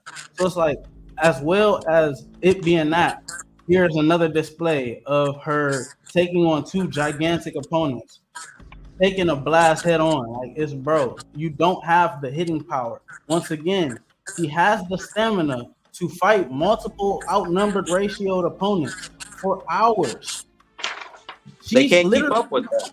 Fighting. So once again, bro, it's like, bro, we talking about using our surroundings to our advantage, using everything we're capable of, and also not only that, we're capable of pretty much speed blitzing y'all. Cool beans. Team Bando. Team Anger. Yep. I've got. Let me start us off. I got a bunch of things I need to clear. you got some shit to say? I got some shit to say. All right. All right, bet. Let me start with the first. All right. So I just want to to clarify. What I'm presenting here is about to be a definition of something that I feel like is hyper relevant. So Katana, I feel like has been. I'm going to show a scan to support this, but what she has been talking about is aim dodging, because bullets go along a direct straight trajectory. We're not talking about multiple angular attacks. We're talking about dodging the barrel of a gun. Aim dodging refers to the technique of avoiding linear attacks by repositioning yourself from the path of the attack before it is fired. All right, so with all of her dodges and things like that, those are mostly aim dodges, and I will show how they are that with this one here. You can see that she is dodging the actual aiming of the opponent. The opponent is shooting in places that Katana is not. She's dipping and diving behind places before the woman actually pulls the trigger. Two, most of these effects that are taking place are while she is wielding her magical sword that literally tells her when she is in threat and gives her extra super senses. She does not have this to help her during this fight. So she isn't able to predict. The reason she's able to predict when those bullets are coming and all that, she's got a ghost and a magical sword that are helping her. She doesn't have all of that here. She's a great martial artist, but she is used to dodging linear attacks. She isn't actually built different like that by herself. She needs equipment that you are constantly referring to that she does not have here. And before I give it right back to my boy Bando, or back to TJ, I'm going to show off just so we can understand the true durability of Scott Pilgrim here. I mean, I've already showed him getting his head busted by a fucking brick. But if that's not good enough for you, this nigga's getting cut up by a sword. I don't see nothing special about this fucking sword. He's just getting diced and sliced. I can see the trajectory of that fucking sword. It's not invisible. Like, I don't know what's happening here, dog. But I definitely see that sword, and I definitely see your boy bleeding. So maybe he's just caught off guard, even though he's staring directly at the boy. But all these things you're talking about, it's not happening, dog.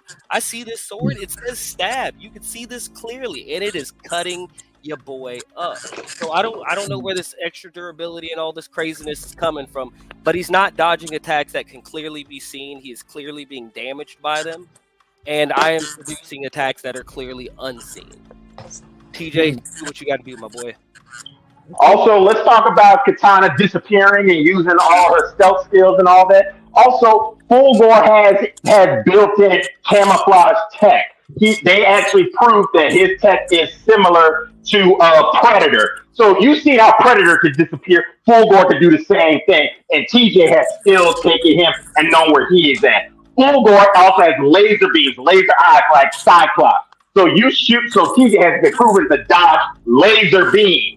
So dodge laser beams. We're not throwing anything other than hands. Homie's punching the ground and sending all of these. Hold on, that's it. I gotta cut it. I'm sorry, I gotta cut it. Can't let y'all abuse it. But that was a good rebuttal round. Good job. It's a good one. I know. Okay, so I know that we said it was mundane and shit, right? I just want to say that when Team Anger, when y'all went against me, nigga, y'all had no rebuttal scans at all. So because I didn't know I could have them. Huh? I didn't know I could have them. You caught me off guard completely when you did it. I was like, damn, I should have had that shit ready because I know these characters. That's why I tried to bring that up on you in the middle of the fight. That's crazy. That's crazy. But I got my A game today. Yeah, that's crazy. Scans. Okay. What's going on, All Black? Appreciate you tuning in, my G. But yeah, man, good shit. I was surprised. This the judge's question round. This is for the judges, man. This is for the judges. Boy. Hey, man, y'all get in y'all bag. The judges really get on their ass, man. This is the semifinals. It's $100 on the line. We got the trophies on the line.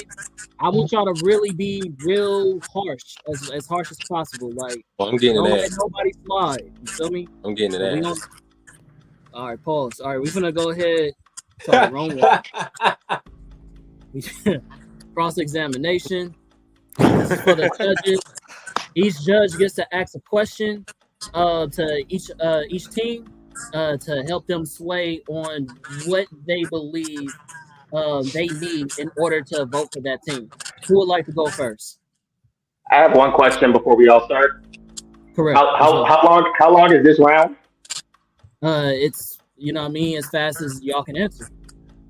Okay, I gotta head to work in about maybe 40 minutes. So if this can go more than done. After this is the conclusion round, so we should be good. Yeah, we should be good. Okay. All right, let's do it. Anybody want to answer the first question before I go? Come on. Now go ahead. All right. So my question is for KILLSHOT. For one, I'm gonna just say this.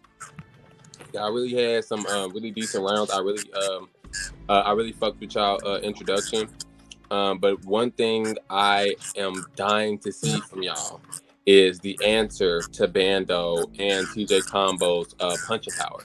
A lot of what y'all have shown us personally has been like, you know, things from, you know, different type of beings, you know, different type of attacks, but y'all haven't really shown us really going up against people like that's like TJ Combo or Bando. Bando has shown him literally being able to throw his limbs and then be able to change the trajectory like Luffy does, like he's a rubber nigga or some shit, and able to hit your ass. Or if you hit him, he's able to break your fingers by hitting that nigga's neck. So like regardless, they're saying like if y'all was to hit these niggas with whatever type of swords, what's to say that these type of swords can really be effective with his armor when regardless of the simple fact the only how it really the person that beat him was through outside help. So he also showed a scan of y'all, you know, of outside help being needed by Katana in order for her to be able to dodge all of these attacks. So my question to y'all is what can y'all prove more to me or the judges if they, you know, wanted the same thing? What can y'all prove more to me personally that y'all will be able to deal with, you know, somebody like Bando who can predict you guys' attacks and can also react on a fly like that, as well as TJ Combo, him punching the ground through a junkyard and him knocking everybody up? What would y'all be able to do in them circumstances? Explain to me more on them points. Okay, so your question is what will we be able to do to Bando if he changed the trajectory of his attack while I was pushing in, right? Right. Well, let me bring up the fact that Scott's reaction speed is on par with someone who can casually move at light speed. He was able to. Can you pull up scan? Give me just a second. My computer fucking closed on some stupid shit. Light speed. Okay. I apologize, y'all. It's the scan of Scott and Todd. It should be like 13. Okay. No, not 13. 13. Hold on. 8. Scan 8. I apologize, y'all. It says 13 on the scan. That's why 13 was in my head. Scott was casually able to react to somebody who was light speed. Now, I'll pull up the scan again. Not this scan. No. Scott and Todd. This one?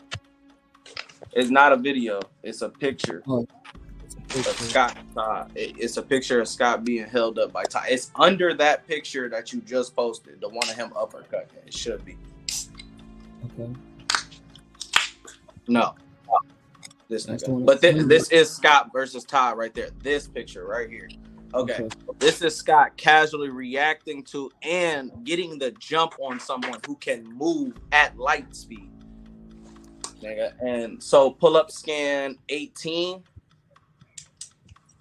This is my opponent. Now, he mentioned his opponent being somebody, you know, very strong, a master of martial arts. Todd's vegan powers, because it's a power, gave him the power to be able to move to the moon in 5 seconds and punch a hole in it casually. He told Ramona he was just going to do this for her and then decided to do it in the same instance.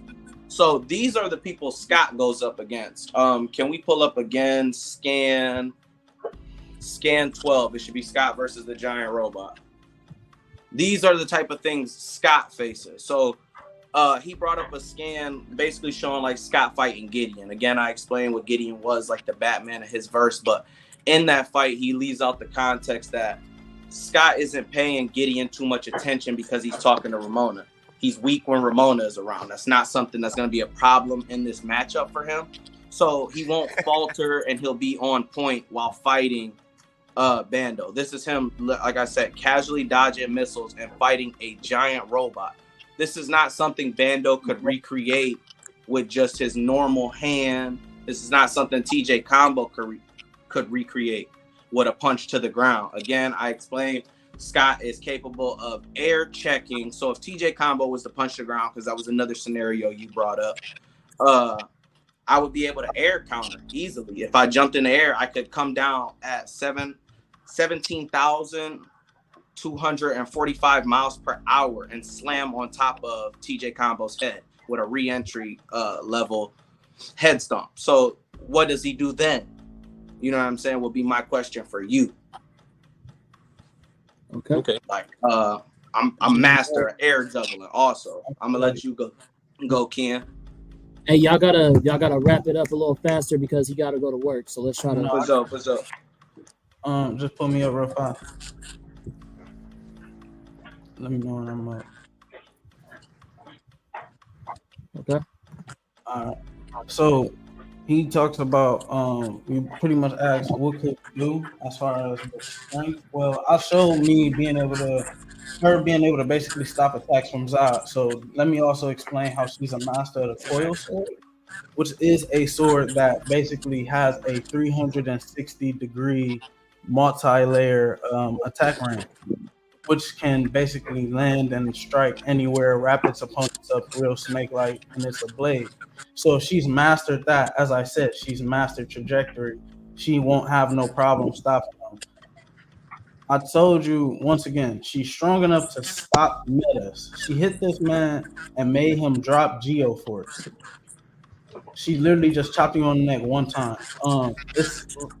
There's some rigmarole about her being a aim dodger. As you see, she has just gotten free, grabs her sword, and immediately cuts the bullets down. You don't see any help prompts. When you see a prompt that's saying katana, there's bullets.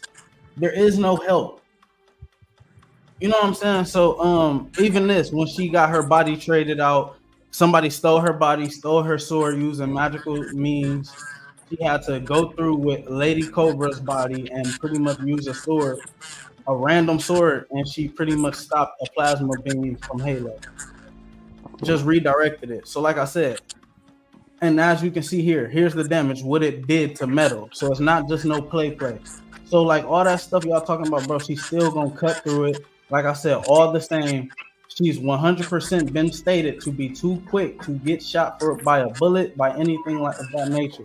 So it's like, bro, I don't really think there's nothing to really talk about. Even when she got her sword took, she fought against her magical sword that everybody keep praising, with this. So with all that being said, it's really like, what are they going to do when she counter strikes them, when she does figure out that trajectory? Because like we seen, when Bando gets figured out, he's pretty vulnerable. He's pretty easy to break down. The dude used Aikido in that match. She knows Aikido. She's an expert Olympic martial artist. So like I said, between her actual speed that's been stated multiple times, shown multiple times, she's going to stop him. She stopped Zod. She's stopping Major Force with metallic skin cutting straight through him. She blitzed him, and he had just blitzed Power Girl, not even Supergirl, Power Girl, who's stronger and faster than Supergirl. So it's like, really, what are they going to do? Besides claiming aim dodging, there has been no defense for when Katana get up on him and get to cutting. I showed she can cut and slice and dice somebody multiple times in one or two strikes. So the speed is there, the power is there. Okay, but Jupiter, do you have any questions for Team Angel? To speed it up, no, I ain't gonna answer no questions. I'm gonna look at the other W's. Okay, but Lulu? I mean, I do, but again, for the sake of time, like Jupiter says, it wouldn't matter. It's not imperative because I already know what I'm for. You don't have any questions? You sure? I mean, it wouldn't affect who I'm choosing to win. My questions I have, so no. Okay.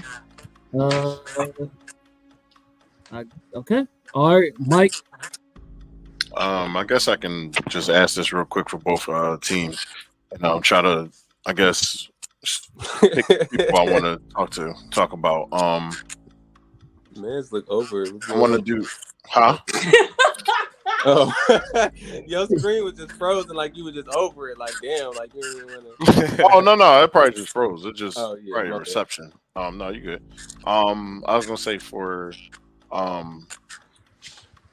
Bando, I have a quick question for him. Yo. Everything that they're talking about with Scott Pilgrim, it seems that it's one thing that separates that makes Bando makes Scott Pilgrim a little bit more believable right now. He's fighting everything. Bando fights humans. He whoops humans' asses. but he hasn't fought robots. He hasn't fought certain things. How can he handle robots and stuff like that? That's one. That's for Bando. Second thing for shit, it might be another Bando thing too. Like even though he can do the move, even though he can project stuff, and how can he project being sliced the hell up by Katana if she can actually move like that, and she can do the same thing he could do, or sense the same thing he can sense, but she can continue to cut and continue to move and stuff like that. His body can't break apart like that, and him actually survive. So, for the first question, as far as like the robots, he doesn't fight robots. He fights people. And if Scott were a robot, I would worry about that more. But he's still a human with a human body, and with being a medical professional, he is fighting to break down a human body rather than. Oh, hold that thought, bro. Hold that thought. Nigga just got kicked. No. He heard his voice went down. Hold on. Bando, go ahead. He isn't fighting robots. He is fighting a human, and he is doing what he knows how to kill and to break down humans. Scott has shown that he is versatile, being able to fight robots and stuff, but he hasn't shown that he is like robots are, a pretty generic thing. You're beating a big metal hard thing. You're not dealing with the varying capabilities of what humans can pull off and do. Now, he does have a bunch of different humans he's dealt with, but he hasn't dealt with a human like this. So that's my variance on that. And as far as the being able to keep up with being cut and slash, I showed it multiple times, but it wasn't the highlight. Bando has been cut and slashed up, and due to the density of his muscles and his ability to move himself, he is able to mitigate and reduce the amount of actual harm that he receives from such attacks, so he can try to score his killing blow. That was what him being stabbed and him being sliced and him shifting his head around. Those are the things he does when being met with a blade like that in order to do what he needs to do. He has dealt with still the same things. I can pull up the scans just in case you need to see it as well. No, I'm good. So no. I want to say this as far as no. I'm only saying that for the sake of time. Like that's all I'm saying that for, because I know we ain't got that long. Because I would love to see exactly what your point is behind this. So when it comes to TJ Combo, I'm sorry, TJ. I said TJ. TJ Combo. Him and Scott Pilgrim are 1-1 when it comes to how they, get people into their combos and be able to do stuff. I think one thing about Scott Pilgrim, he feels more tune force than me, so it makes him a little impossible because of how he gets his abilities. It's not like it's something that he just trained for or whatever. It just all of a sudden he just becomes strong and just become out of this world, and he could do everything now. Yeah. So that's the one thing I have against Scott Pilgrim, but Combo, he's a little different to me because I feel like how can you stop a guy who's more multifaceted in how he actually is whooping your ass? Like, he's going to be whooping your ass in every type of way. Knees to the face, knees to the chest, punching you in the air, stopping you in the ground, punching the ground, knocking you up. He's doing so much that really, really affects you, where he doesn't, and then the fact that they both got combo breakers, like, I guess it's just a battle of who actually sets it off. Why do y'all really feel as though your person is really going to be the person that, what is the one thing that's going to make this person win? That isn't just all his powers, all his abilities. What is the one thing in their initial attacks? Who's going to come out of that to y'all? Like, why do y'all feel like TJ? That's the kill shot, right? Yeah. Mm-hmm. Okay, go ahead, Rico. Okay, so for me, I feel like Scott will come out on top of an exchange like that because, as I mentioned earlier, he can adapt moves just by seeing them. TJ is a video game character. That's what Scott do. He see video game characters, he take their moves. So Scott can replicate everything TJ can do. Punching the ground, catching people in the air with combos. I showed you the 64-hit air juggle combo. I also showed you Scott hitting somebody 180 times on the ground, and he can hit multiple opponents with it. So I feel like it wouldn't be much for Scott to take over, and he would start hitting TJ combo with the TJ combo, the ultimate TJ combo, just because it's easy for him to do that, to adapt and take abilities. I showed that early on with scan 12, but also I don't see a counter if he's just coming in with fist. I don't see a counter for my sword. I can fight with my sword. I've shown a video of me. I'm very skilled with the sword. So just punching the ground is not enough with the attacks. What the attacks I'm coming with the speed and with the skill I'm using. Like I'm precise. I'm with everything I do. Like I said, my character is a lot faster. So it would be easy to shut him down immediately. You know what I mean? If we came into a one-on-one and let Bando and Katana handle their business, Scott could come out on top 100 times out of 100 times. I'm faster. I'm stronger. It's just it's the case of endurance. He doesn't have it. All right, so look, we just gonna do 1 minute back and forth with y'all, and then what? A minute 30 seconds. How much time you got left, TJ Combo? Because after this, they go into the conclusion. I have maybe 40 minutes. Oh, you got 40 minutes of spare time? Oh, I mean, 40 minutes. I can speed to work, but if I can leave before 10:30, I'll be good. Okay. Yeah, no, okay. Yeah, y'all do the little back and forth, and then y'all wrap up y'all conclusion. I think, a minute 30 should be fine for y'all to talk back and forth. Is that fine? Was Mr. Hennessy's question for Rico and me, or just for Rico? It was just for KILLSHOT because he already asked Team Anger a question already. So Okay. yeah. All right. So with that being said, y'all want to do a little? Is a minute 30 cool for a back and forth? yeah, that's fine. That's fine with me. So, All right, bet. I'm gonna do 2 minutes just to, you feel me, since we got a little extra spare time. All right, for sure. All right, ready? Oh yeah. Yeah. Let's go. I'm gonna start off the back and forth with what would Bando do against the sword? I'm glad the judges brought it up. There was no real answer to it. He said he's been slashed before. We're not slashing. We're cleaving chunks off of people. Could you put if you could pull up my scan 17, it's X strike scan with Gideon. Right here, we are cleaving through people. Katana already showed her cutting through someone 100 times. Zoom in on Gideon. You can do that. You right. Let me pull up the picture for me real quick of Bando just literally being attacked with an attack that is blurred. You can't see it. It is faster than the human eye. He just pulls his shit out the way.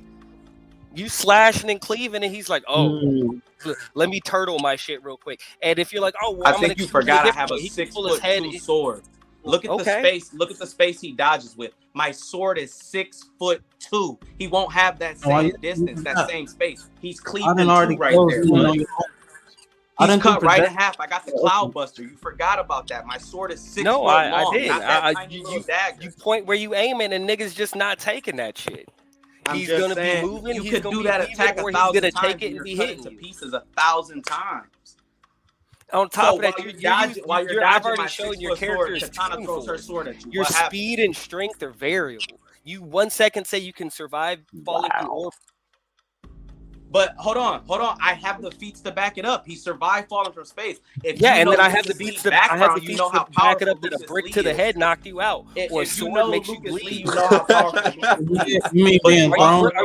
Are you brick level, or are you like? You can say what you want about the brick, but no. Actually, that's the same thing with TJ. TJ could actually take characters for falling down because TJ could uppercut his opponent high up. And also, TJ has combo breakers. He could combo break Scott Pilgrim coming down. We talk about people I won to. You talk about people you lost to. This is different. I'm gonna he didn't get a chance to say what he wanted to say. I'm gonna give him like 5 seconds. I'm gonna just say, in all of that, there was no answers to defending themselves from Katana being able to jump into her allies' attacks. Like I show here, this is Power Girl. After Adam gets hit, he blasts her and Superman, and Katana is the one to save a super with her magic sword. Like I said, now you with want the magic sword cutting through things with her magical capabilities, thing that she doesn't have right now. Here's her defending gauntlet Gatling gun fire with a normal side sword, a normal side dagger, Where do you see any No. cue? You don't see No, no. What is Right, that? right, What is right. that? The cutting? How is that showing her cutting ability? That just shows that she's like, oh, let me she's deflect being able that to shit. redirect. Look, she's able to redirect them. You want to Already see put her? it down, bro. Already put it down. Look. I'm sorry, Oh, they talked over you. Bro. They talked over you, bro. I couldn't hear you. I gave you that little time. I don't want them to feel like I'm cheating. You feel me? So if you want to bring it back up, you got a conclusion round, and then we're gonna go ahead and give them their vote because TJ Combo gotta go. All right, I was gonna bring my last name, but that was it. You can, bro. Like, but you can do it during the conclusion. You feel me? What's up? All right, but all right. So we're gonna go ahead and give this conclusion. Judges, are y'all satisfied with y'all questions? Yeah. I'm gonna take Lulu stands for yes, and then Hennessy. Yeah, I'm good. All right, but we're gonna go ahead and go with the conclusion round and wrap this up. 6 minutes. Who going first? Damn. Shit. Who want? I guess we go with Rico KILLSHOT No, because we went first on the last two. did y'all? Oh, all right. Well, go ahead, Team Edgar. It's cool. Oh, Team Edgar go? Yeah, that's fine. Y'all gonna go first. All right, go ahead, Bando. All right. So in conclusion, we've shown that we have the ability to be able to control the field, with TJ being able to strike the ground and us being in a big area with like the junkyard.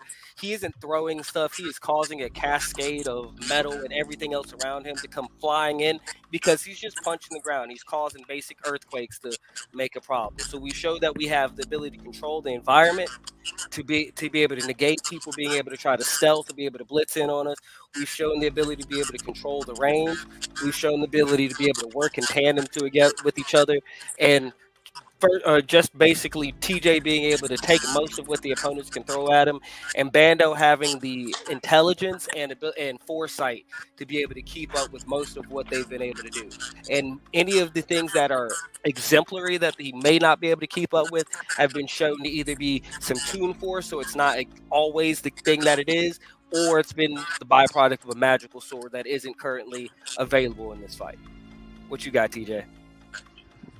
We've also shown that TJ, he's just a powerhouse. That also, I'm pretty sure you guys forgot from the first scan, but TJ has been proven to attack opponents that are coming down. Like Scott said, he could come down pretty fast from the air. TJ has proven to fight opponents in the air, being able to think on the fly. TJ's a quick thinker. You can see Scott coming down. Okay, I know how to combo. I know how to break that combo. I know how to break that. Coming down, that's not really that much of a feat because TJ has been proven to be able to do that, attack opponents in the air and take them down. So either air or ground, TJ still got you. And working with my opponent Bando and his medical knowledge, we both are just a powerhouse of close range, far range, and medical skills. We're just that adaptability to work together. Also, with TJ, he has been fighting people who also have combos and various fighting skills of video games. I haven't really seen anybody that Scott is fighting that is using video game fighting skills or abilities back against him. But my boy TJ fights people like that on the daily. So he gets combo breaker to hit with a combo, and he's like, "Oh, boom! I've got a move set, or I have the knowledge to deal with that kind of thing." And it's also been proven that TJ has fought other opponents, like he said. TJ has fought an Alien, Rogue, Cyborg, he's fought other people from other games. I found out that TJ also that Killing Instinct also did a crossover with Darkstalkers. TJ has fought against characters from Darkstalkers. Werewolves, vampires, mummies, zombies, ghouls. TJ has fought against all that. Okay. That's our conclusion. That's 4 seconds. Yes. Bet. All right. And for the last conclusion round, KILLSHOT, you ready?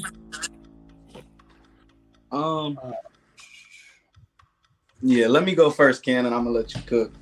What's up? Okay. Let me know when the timer start, Ken or Con. You let me know. Tell me to scan first, and then I'll go. I'm not even gonna pull up a scan, honestly. Okay, let me know. Let me know when you're I'm ready. So in conclusion, I feel like We've shown the difference in strength. We've shown the difference in speed, versatility, variety in opponents. You know, I've shown Scott beating people with light speed powers, capable. Whoa, Rico. What happened? No, his shit dropped. I heard All right, light you speed might want powers to and then it dropped. pause it. You wanna keep going for him, bro? Yeah, Yeah, pick up the homie. Okay, wait. Okay, here he come. He just got kicked. My bad, Joe.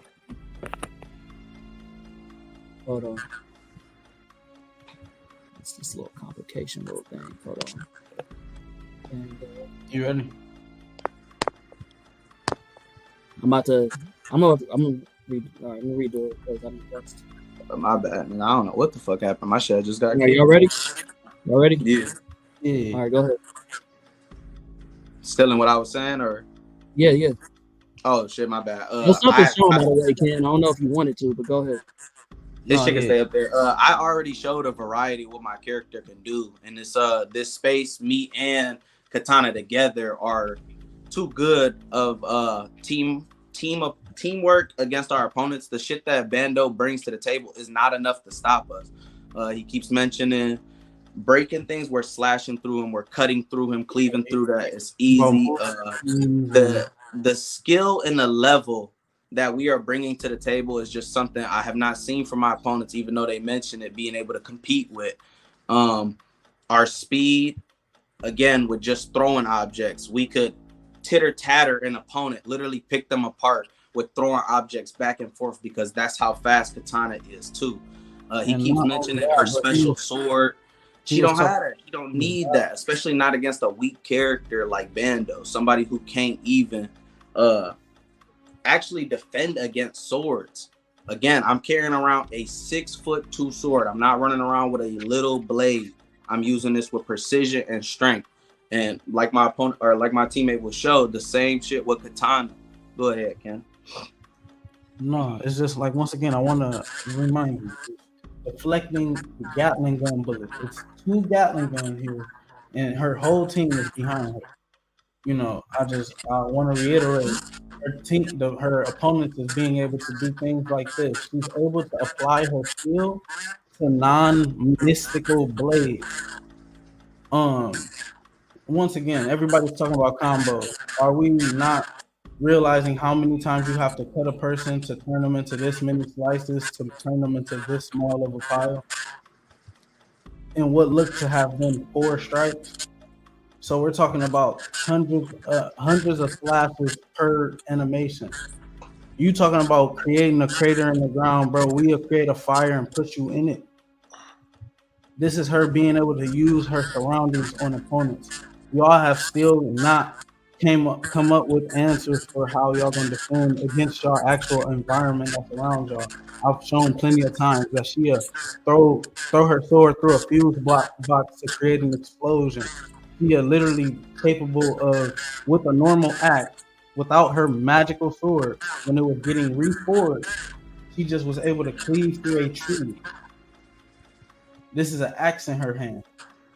So it's like, even with normal blades, she's fast, capable of dodging lasers, just like TJ.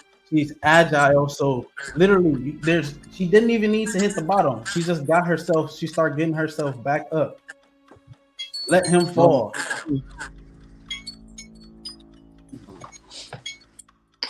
All right. My shit kicked, boy. What the fuck? Cool beans. All right. We're gonna go ahead and start with the judgment. Who would like to start first? I'll go. So All right, basically, just to get it out the way. If I had to pick between the two right now, I think it's more or less I'm leaning towards Scott Pilgrim, guys. I'm leaning towards KILLSHOT because even though they're very, very close in this debate, I think that Scott Pilgrim got too much of a bag on TJ Combo. We got too much for him. Like, they both got the same things, but if Scott Pilgrim has all these other things that goes along with it, dodging robots, dodging this, dodging that, you know, it's it's hard to go against that. It really is, especially the fact that I know for a fact Scott Pilgrim got tuned for it. So it's one of the hardest things to beat in any cartoon adaptation. So that, along with the fact that Katana can cut through, she cuts through everything, and she from what I'm hearing, she just this OP. She fighting with everybody, able to stand toe with Wonder Woman and stuff like that. And even though she might not have beat her, the fact that you could stand toe with her, and the biggest point is like not being that Bando really can't dodge, swords like that. He just kind of takes it on and just moves out of the way from it. He'll take the attack and do something else, like he got to hope that he will catch Katana and break her neck. Like that's the part that really sticks out to me. And it's not to take nothing away from Bando, but it's just to hope to be able to do that. I don't want to see it happen, if he ain't gonna do it. Then all of a sudden he's mincemeat and it's like I'm mad. So I'm gonna go with KILLSHOT over this one. Appreciate you, Mike. We're gonna go with Lulu. You said we can be mean. You said we can be mean. Yeah, be as mean as you want to. I thought you would have done that way earlier, but go ahead. I was trying to be nice. I was really release the Kraken. So first of all, I want to say this was like a taboo fight that was so boring to me, and I had rather read the dictionary for 2 hours than be. Damn. So I'm gonna start with KILLSHOT. The first thing I'm gonna say before I get into my judgment is I don't need someone to tell me to pay attention who's here based upon a technicality. So strong intro, was able to receive info in an unbiased manner. You both set the tone for the rest of your rounds. Round one was the strongest for me. Each of you gave so many facts supporting your fighters that made them hold their ground. Round two was just okay. It's comprehensive. You have standalone fighters.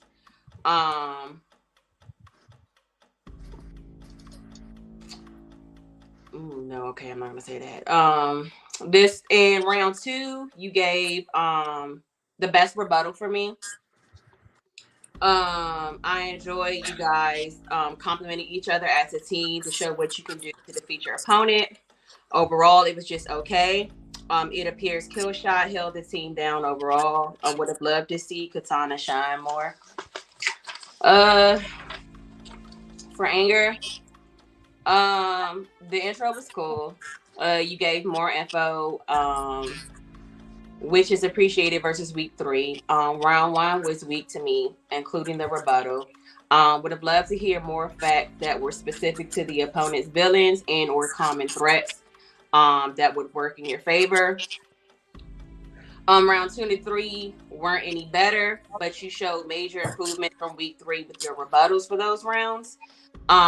It was absolutely saving grace for you all, in my opinion. My advice in the future to you is to be prepared for every scenario that can hit you under any circumstances, and also choose fighters with more versatile, multifaceted range. So for this, I'm going to go with KILLSHOT. All right, that's 2 votes for KILLSHOT, and let's find out for this last vote. Juke. This was actually a really good fucking battle to me. I actually enjoyed it, despite less of the energy that we had in some battles. It just seemed like they were really engaged. They were really focused this time because they knew it was the semifinals. I understand that sometimes y'all don't really get as hype when it's a serious, predicament, and both of y'all respected each other's team. So, at this point, it was just y'all was really focused to get this dub. So I really enjoyed it because it really reminded me of the competitive spirit.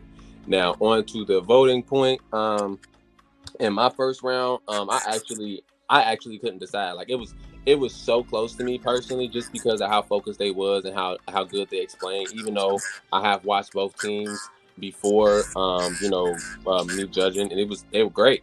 Now, the only thing I would critique is Team Anger. The only thing that I would critique is, for one, TJ Combo. I know for sure that you have a lot of variety of characters in Killer Instinct. You could have used a lot more characters that he has fought cinder, people that are made out of fire, etc. Like he has fought a lot of people. You could have used a lot of different varieties besides Fugor, and you didn't even further expand on Fugor on what he could possibly do. Including the plasma blades. Like yeah, he got a Buster Sword, but yeah, Fugor has plasma blades that he can tank that burn at 14,000 degrees. Like I would like you to kind of expand on that. I love that you brought it up. But then after you brought it up, it was just kind of like you didn't bring it up anymore. But I would have loved if you would have brought that up even more. If you would have done that, it would have been perfect for me personally. For Bando, you were great in terms of, you explaining what you would do in terms of attacks coming towards you, how you would deal with tanking attacks, your muscle density. All of that was perfect to me. It was just like when it came to the slice and dice part, that was the only thing that you didn't really touch on or what you could really do. You definitely defended yourself in terms of the standpoint and Scott and having no rebuttals coming back and forth on you. And I was like, oh yeah, he getting it. But it was that Katana. She overall shined on that standpoint. And the only other critique is the Scott. TJ, personally to me, I feel like TJ combo was having you on the down point because that 189 combo and him just not letting you up, beating your ass and hella creating after images and shit. I ain't gonna lie, that's kind of over somebody just doing like this, 169 times. You feel me? I don't know, personally, that's just me. I feel like niggas got more combos than that. Nah, I agree. But that's just me. But my vote personally is gonna go to KILLSHOT only due to like I said, it was just a lot more variables that I seen on their side that I could agree with besides the team anger. So that's just my personal standpoint. Right. That is a 3-0. So thank you, Team Anger, for tuning in. Thank you for doing y'all thing. Y'all did a good job. Actually, I want to give a special shout out to Tevin because I actually feel like you did way better in this match than you did against me, bro. So I appreciate the effort. And I appreciate that. I was with less scans and everything, bro. And I feel like your arguments was way more consistent. And I felt like you really pulled your weight, bro. So I just wanted to give you a special shout out. Bando, you always do a great job. You hard to get in touch with. I still appreciate you doing your thing, bro. And I don't know how your voice is on. You muted. He muted. You muted, Bando. Oh, you know what? I think I know what it is. Go ahead. Hello. Yeah, there you go. Okay. Bruh, Bando was way too weak for this. I was just hanging by my fucking ass, dog. Like, once homie was like, I got light speed. I'm like, what the fuck, nigga? Tune Force light speed? How the fuck am I supposed to do that in a martial arts tournament? Oh, yeah. I went with an actual martial artist. Like, everybody has outclassed me at this point. Yeah. I was just arguing to argue to try to make a point because everybody's character had the power, the strength, and everything else. I was just trying to bring it down to an actual fight rather than my powers are higher than yours, my speed is higher than yours. I was like, hey, well, my nigga fight. That was like the biggest thing going up in this, like Toon Force level powers. Like I'm a Toon Force lover, and I'm like, what the hell kind of martial arts battle is this? Man, bro, listen, Tevin, I'm telling you, Killer Instinct is like the best verse that you had. That you could have had so many characters to choose from him fighting that nigga. I'm telling you, bro, you could have got up there. Definitely be using things that have a little bit more niche stuff. Because look, I had all that, but that was just like. Man, TJ lost against Cinder. He lost against Glacius. He lost against all these. So why use people that he lost against? Nah, you know what? Never sitting there thinking about. I was sitting there thinking about something. I was thinking about something, right? You mentioned Lucas Lee in that rebuttal. What were you thinking about, homie? You could have used Jago. That would have been a good argument to kind of counter Katana just a little bit. Not saying that I know that. Them two never got to a fight with each other, but the fact that Jago is as fast as the rest of them. Well, that also isn't Jago. Wasn't Kilgore like based off of Jago's fight data? So you could cross. Yes, he was. You could cross whatchamacallit. Fogor is nothing. He's a robot. He's a neutral fighter. Obviously, he'll do both sides. He'll kill you. He'll team with you. He'll do it all.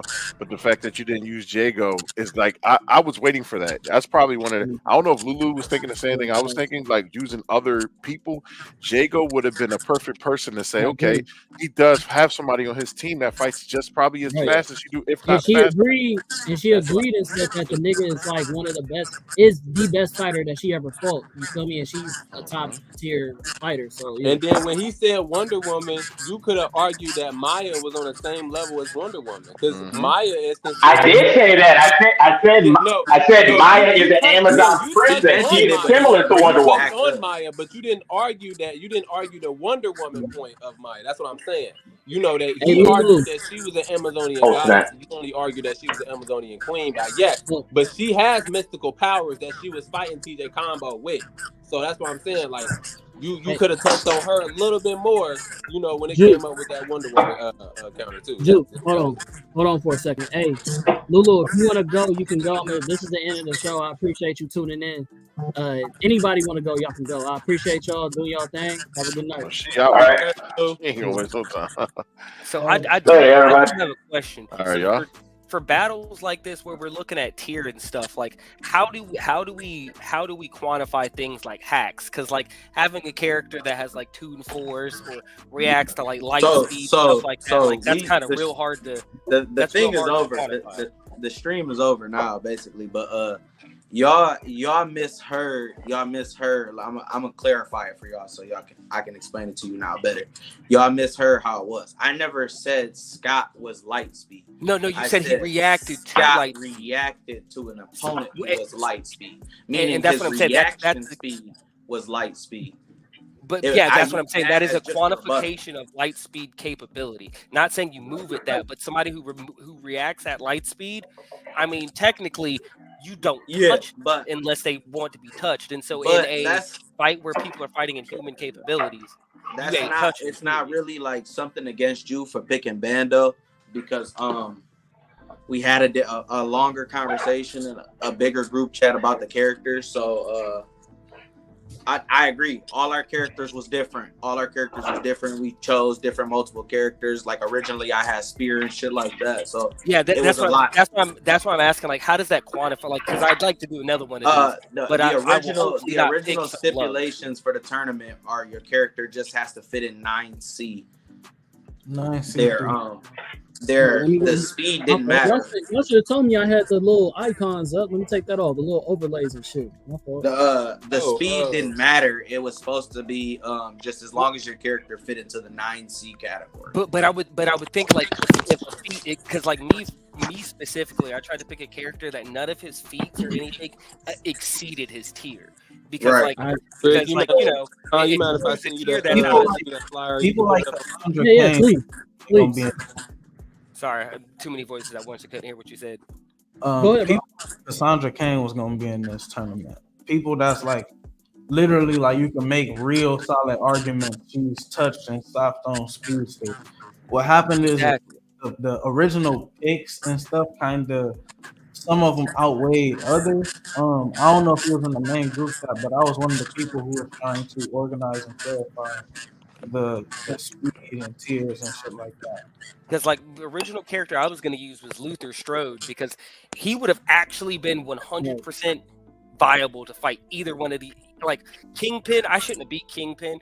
Luther Strode should have been able to fight. Thank Kingpin. God. Thank you. Thank you. I told you that. From the beginning, I literally said that. I wouldn't even have been against it. That's why I said I said Luther Strode, and every time the original stipulation was that your character fit in 9C. So it's kind of on like it kind of fall back like he said. If you wasn't in the original group chat, it's something that should have been relayed to you, but it wasn't. So because I tried to use Luther, but I was told no. I was told he was outside of it. I was like, damn. So the reason why, hold on, let me clarify. The reason why I said no on Luther was, and I put it up for a vote. Every character that was up was put up for a vote. It wasn't just my opinion. But the reason why I opinionated that Luther wasn't is because he had a crazy healing factor. Like the nigga had whole arms put in his body and all types of shit, and he would regenerate from the shit. So because he had a healing factor, that was the reason. It's so like the healing factor though it's more nuanced than that because it wasn't like an actual healing factor. He literally just It's flexes literally his. stated. It's literally stated in the encyclopedia that he has a healing factor. But what I'm saying is somebody who's actually read the story, what he does is he just flexes his muscles and tells his body to seal the wound until it actually heals. So it's like unless you actually rip and tear the stuff out, he like stuffs his organs back in and just like flexes his muscles to hold the shit in. And then if time passes, then the wound heals. But like he doesn't have like the Wolverine and like the instant healing thing. But that's more of a nuance of like knowing the character. It says he has a healing factor, but that's not how his healing factor works. I'm not gonna lie, man. Don't judge me. But the other reason why was because I know that he said that his strength level, like he's supposed to be a Hercules character. I don't know how his strength level was, but everybody agreed at 2 tons title. Huh? Hercules method is just the title of the system. Like as far as strength, he's kingpin tier as far as like strength level. But okay, Hercules, they said that he was higher than that though because it's only supposed to be 2 tons, and it said that he lifts like at least like 20 or something like that. So that's crazy. I don't think so. Let me double check. And then in the stipulations, Kingpin literally only lifts up to like 1,600. You feel me? So he don't lift 2 tons. That's kind of crazy. So that was the reason. Feel me? So I think we would have been better off with it. Hey man, if your judges felt slighted, man, it was no slight. If you judges felt slighted, man, it was no slight. I'm just telling y'all niggas, it's a lot going on in the video. You need to watch that motherfucker. You will miss. What you talking about? When she was mad when he was like, hey, so pay attention to this. Oh yeah.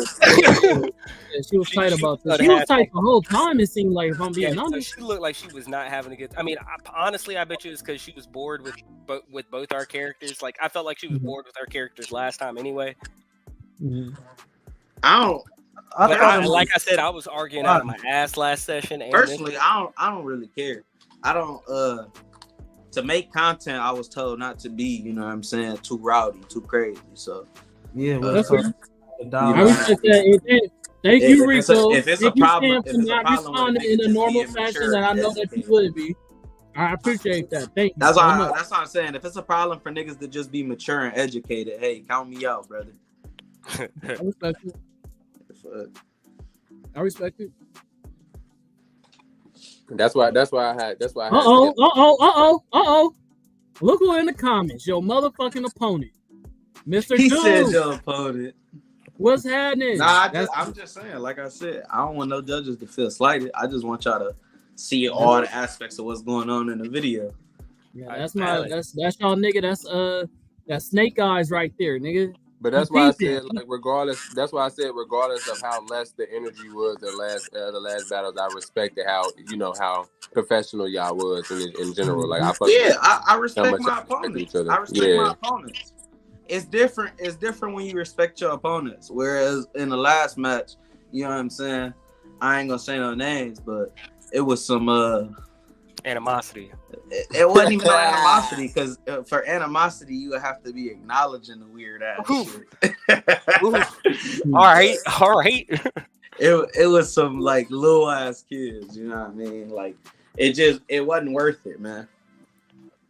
Yeah, man. I won't give no respect to somebody throwing a rock and hiding their hand. You know what I'm saying? So what's going on, dude? What's going on? What's going on? Y'all got something y'all want to say to y'all opponent? Y'all shit next week, man. Y'all think y'all gonna better prep? That boy better prep. Shit, I mean, I hope y'all prep, nigga, because I'm gonna be honest. I would be honest, nigga. I thought y'all would have had so much more, nigga. I thought y'all was gonna come back like, okay, fuck what niggas was talking about that last battle, nigga. I'm finna woo and just beat y'all over the head. I'ma just deliver. And y'all was like, yeah. I'ma just deliver. This match was more about getting my point across. See, because last match the judges was talking about, Scott wasn't this, Scott wasn't that. So obviously enough I was too stones here turned and up there. and the judges wasn't understanding what I was saying because they was just seeing me acting a fool. So instead, nigga, I'ma be cool, calm, collective, and I'm gonna give you the information how you motherfucking should have it, nigga. So that's why I'm asking judges, pay attention to these videos as they coming across, because I don't want later on somebody to be like, well, I didn't see Scott punch nobody up.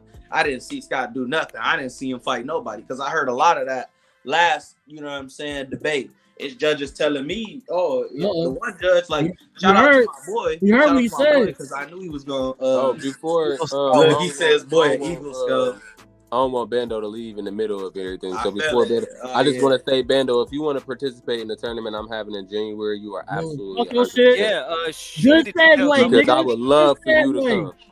Come through at Good segue, University. nigga. I would My love boy. for y'all. Yeah, join. Hey, Up to this. hold up. Hey, shoot me info on Facebook, and I definitely want to check it out and be involved. Join Universal, man. Flyer made by me. I'm getting my shit together and your family, but y'all just let me know. My name is God Jupiter, GODD. Space Jupiter on Facebook. Y'all can just hit me up if y'all are interested in this tournament. Just the straight up, just the base. The rules of it, it's a hacks tournament, meaning no magic. It's just hacks and abilities. Examples are like One Piece characters, Naruto characters, Bleach characters, Toriko characters. Them are the Toriko characters. I'm locking in. I already know who I'm playing. Right. That just made me hype already. But and then boom, that nigga wilding, right? And it's gonna be tiers. If you want to pick like this nigga like, Kai just boom, eating this fat ass sandwich on camera. They say you feel like you want to debate a higher tier. Boom, you can go into the planet tier. You feel me? That's where the planet, continental, whatever. There's 4 players at each tier, so there's gonna be 20 people that can join this tournament who can win this $500. And it's also maybe a little surprise that might be slattered in there at the end too. So also, I did a quick reference real quick. Fucking Kingpin actually is a higher tier strength than Luther. Kingpin on his verse battle thing is class K, and Luther's class 5. How is that? When we looked it up, he's literally in 9. I put it in the group. Oh, I know I'm in 9. I made sure my character was because Kingpin's lifting strength is class C. Luther's is class 5, which is class K is the weight of the largest animals, blue whales, the heaviest of aircraft, which is crazy because Kingpin I don't think is on that level. But then class 5 is capable of lifting trucks, SUVs, vans, etc. No. First battle be weird with its scaling sometimes for sure. Y'all facing the kill, man. I'll see y'all facing next week, dude. Real quick, I want to say, even though she did say something that y'all felt like was petty or whatever, she still voted for y'all. And so she had excellent judgment. The vote didn't matter. I just he's just clarifying. He felt slighted. Respect. Yeah, if people felt slighted, because I'm the type of nigga who really don't give a fuck. So I'm just clarifying. I ain't gonna lie, nigga. You look like you wearing a jailhouse shirt right now, my nigga. Oh, okay. This nigga repping Goku every day, bro. I swear to God. It was that B nigga. It was the B nigga that threw me off, nigga. Niggas already know. That's that. Don't even make me take the shirt off. To answer Duke's question, y'all going against Team KILLSHOT. That's Katana and my boy Scott Pilgrim. So I really hope y'all come with it. Y'all been 3-0 back to back. You know what I'm saying? And so what he say? What's the group I need to be looking for again? Oh, okay. I got a goldfish named Scooby. Universal Debates. You know what I mean? I don't know what that means. I don't know what that means either. You gotta clarify. The Bando just did? No, I'm still here. I just turned off my other. Okay. Bando, I want to say, bro, your argument was solid, bro. Yeah, I was literally trying to hang with the argument. Yeah, like that's how I beat fucking Kingpin. Homie had me in every step. I just argued my fucking ass off. Yeah, you almost had me for real. like debating is my thing. I realized that my character was way too weak compared to everybody else, and I was like, I just have to argue. I gotta Listen. argue a lot. You really almost had me there. And shit, it wouldn't be the first time. Last week, we had the same shit going on. Somehow niggas losing the weaker characters to bums. I mean, Bando was. I was using Bando. two Hey, Bando would have torched them niggas. I just want to keep that. Hey, did y'all get to see our last one? I did not get to see that. Yeah, I got to see a little bit of it. I ain't get to see Listen, Bando. See if y'all you thought, Oh like, shit! Oh shit! Oh, he talking bad shit. Okay, I get it. He said, "Oh, I got a goldfish named Scooby Doo." He's like, "We don't get it." He's like, "I thought we was talking about shit that don't matter, nigga. Talk your shit, nigga." That was a bar. That was a bar. Yeah, Bando. Oh, if you almost thought the ain't light matter. speed- He ain't asked twice. Okay. Hey, listen. If you thought the light y'all speed better shit be was on. bad, Y'all nigga, you shit should have been talking there game last. better be on par, nigga. Because everybody know that this nigga comes with the bars every fucking time, bro. Like Jupiter, am I lying? Nah, you 100%. This Every nigga. time this I nigga swear talk, to you be God. dropping mics, nigga.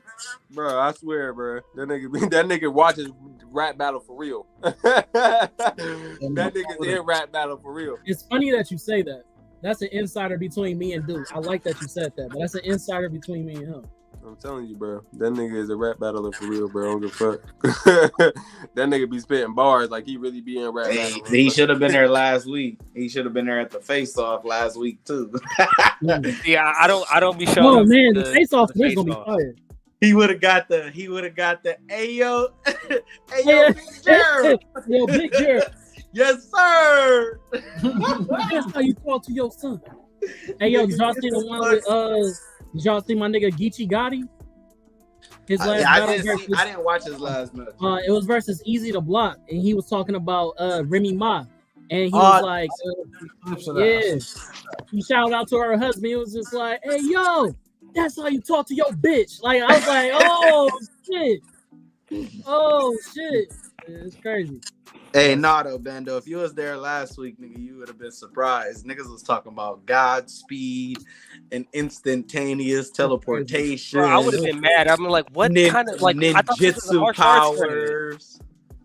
Yeah. Nigga said, "Oh, I could take you over and make you a puppet." Boy, when did It was- powers become allowed, nigga? What the Right, fuck is bro. going That's on? why I was mad. Like when you started referring to something, I was like, please don't go out of tier because I was already arguing that shit last time. I don't know how to because I don't know what the cap is outside of the character cap. So hearing extra abilities and powers, I was like, oh, I don't have any of that. I don't have key control. I don't know what the fuck to do. John Travolta, be quiet. He said that face off coming. He talk crazy. He talk crazy, bro. Like I like that reference, nigga. I love that movie. Anyway, so hey, I gotta real go roll quick, me up I blunt. want to Watch say, y'all niggas smoke all damn time. was gonna say, but I was in tier though. I didn't use no. Keith ain't got no powers, nigga. Listen, No. Yeah. Like he was in tier, but like he has the fact that he goes against characters who are outside of tier allows him to scale outside of it. And That's I had no way of scaling that high. Arguably. So when your face is your armor and you're like, you can't hurt me, I'm like, nigga, how do I do that? I poke you in the eye or kick you in the dick. Yeah, all that's I got. like- That's that's crazy when is that Mike the niggas asked him let the that robot fly, question. though. When Mike- And the crazy thing is, your nigga is the nigga that got pointed, his eyes pointed in the fucking match. When the nigga that we was just talking about, he got his ass beaten shit, before he could swing that first strike that he was waiting for the whole fucking time, the nigga poked him in the eye. So it's like, you used an argument that your character literally got that would work against your character. It was so much shit, bro. Like, remember when I said, I was like, you lost to a nigga that was said to be the laziest. he wasn't a high tier fighter. Like he's called he's called an inconsistent fighter, and he Yeah, struggles. because he's lazy as shit. He don't like doing He's lazy and he struggles against lower tier fighters. But then it wasn't even that part that should have been focused on. It was the fact after I said that, your response was, well, out of the 16 losses that this nigga had, he only had one that he took serious. In my mind, the judges should have said, oh, this nigga got 16 losses, but didn't care. Like, they just moved past it. Well, no, You didn't hear him follow that up though. Kyle. Yeah, He I did followed say that up it was with- because he did not show up to the fights, or literally said I quit when he saw the person. And that's where that was the problem. Like that part of the argument was cut off by homie just being lazy and not doing the fight. And then I focused on when he did the fight, he actually put it in. Pause. No, we was referring to a face-off, David. That's not up no more. It wasn't no slight towards you. That'll be next week. I hope y'all niggas. Hey, listen. I need y'all to come with energy, bro. I need y'all to come with that kill shot energy, bro. I need y'all to pretend like this is another grudge match. What y'all don't get is that is kill shot energy. Precise, cold, and deadly, nigga. It was no outside movements, no needed distractions. I'm just saying you might get out in shit, nigga. You might get out in loaded and made that shot. Last point. Y'all really need to have one day that y'all go over y'all bars because you, Rico, and Ken. I don't know if y'all noticed. Ken, I feel like you definitely noticed. Rico was talking over you during your scans when you was like trying to talk about your character and y'all was fumbling over each other. So I hope. It's a part. This debate me and Ken already talked about. Kind of me talking my shit this round because he showed Katana, but he was still gonna show Katana. So we was pushing the sky. You know what I'm saying? And we also was trying to get the synergy. It's like part where I don't know if y'all heard me. I was like, what's Katana gonna do? And I thought Ken was gonna come in with some sweet shit, and he ain't say nothing. So I had to what's Katana gonna do? Sneak around while I'm beating the fuck out of y'all. Like I tried to throw him up. Yeah, I peeped that. I was like, damn. I was like, Ken ain't come in. Ken ain't catch me. Yeah, look. I'm like, what's Katana gonna do? Working that StreamYard be taking a little bit of extra shit, bro. Working my little stream. I figured too. I'm like, damn. I kind of just threw him up, but didn't say nothing. I thought you were out Hey, Rico, I want you to do. Later on, though. I packaged them up. Rico, either after the StreamYard is over or before the fucking face-off, I need you to, again, like I asked during the face-off, spend time with me so I can make sure your scans is right labeled. Yeah, I'm a resend them. I'm a resend them all. No, they already in now, nigga. All your scans is in. I just want you to relabel it. So that's what I'm saying. I'm gonna resend it with the number so you got it, so you know. All right. I knew what you was doing. It's just one off. I already knew it. As soon as I seen it, I'm like, it's the scan above it or it's the scan under. I already knew it. But see, that's what I'm trying to tell you. StreamYard don't work like that. StreamYard don't work above and under. Yeah. If I do, you put in these scans, but then you did a video scan. So say one is a picture scan. Two is the video. Video is a whole different section of StreamYard. So it's not going to be right underneath the scan. I got to scroll all the way down. So that's I figured that's why it is. Yeah, and so if it's out of order, then it's really out of I don't know what the fuck is going on. Feel me? Yeah. That's all I was trying to explain. But anyway, so anybody else got some closing statements before we get the fuck up out of here? Shit, I just want to let y'all know, my motherfucking tournament is happening in January. The date is yet to be announced right now, but everything is getting finalized. If you are interested, the deadline is December the 21st.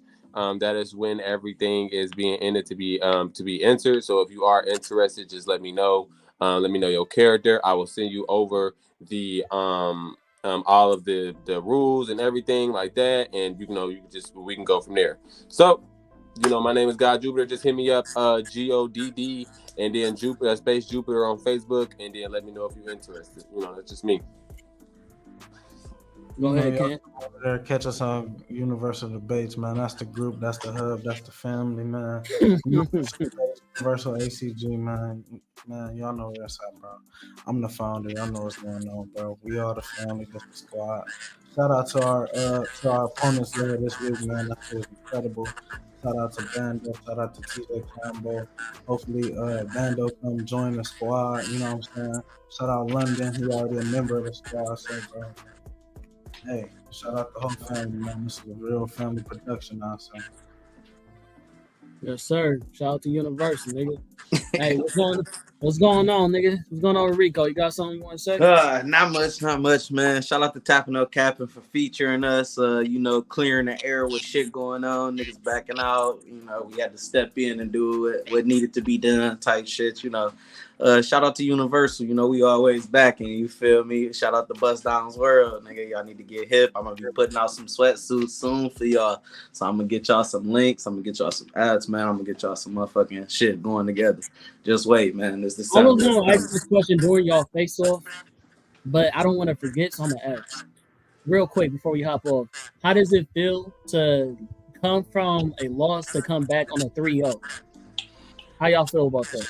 I don't know, because I feel like I never lost. Talk your shit. Talk your shit. It's kind of hard to feel like I'm coming off a loss, because I don't feel like I lost. Nobody. I made it abundantly clear what my argument was, and it's different if the judges don't understand my argument, but if my argument is there and the viewers understand it, then I know what the truth is. Then I win. Listen, I ain't lose. Our opponents respected us. Our peers respected us. The judges respected us. Outside of all the little extra opinions, bro, it was a worthy battle. It was a fair battle. That shit broke down into some real variables, man. It wasn't even just one clear-cut answer.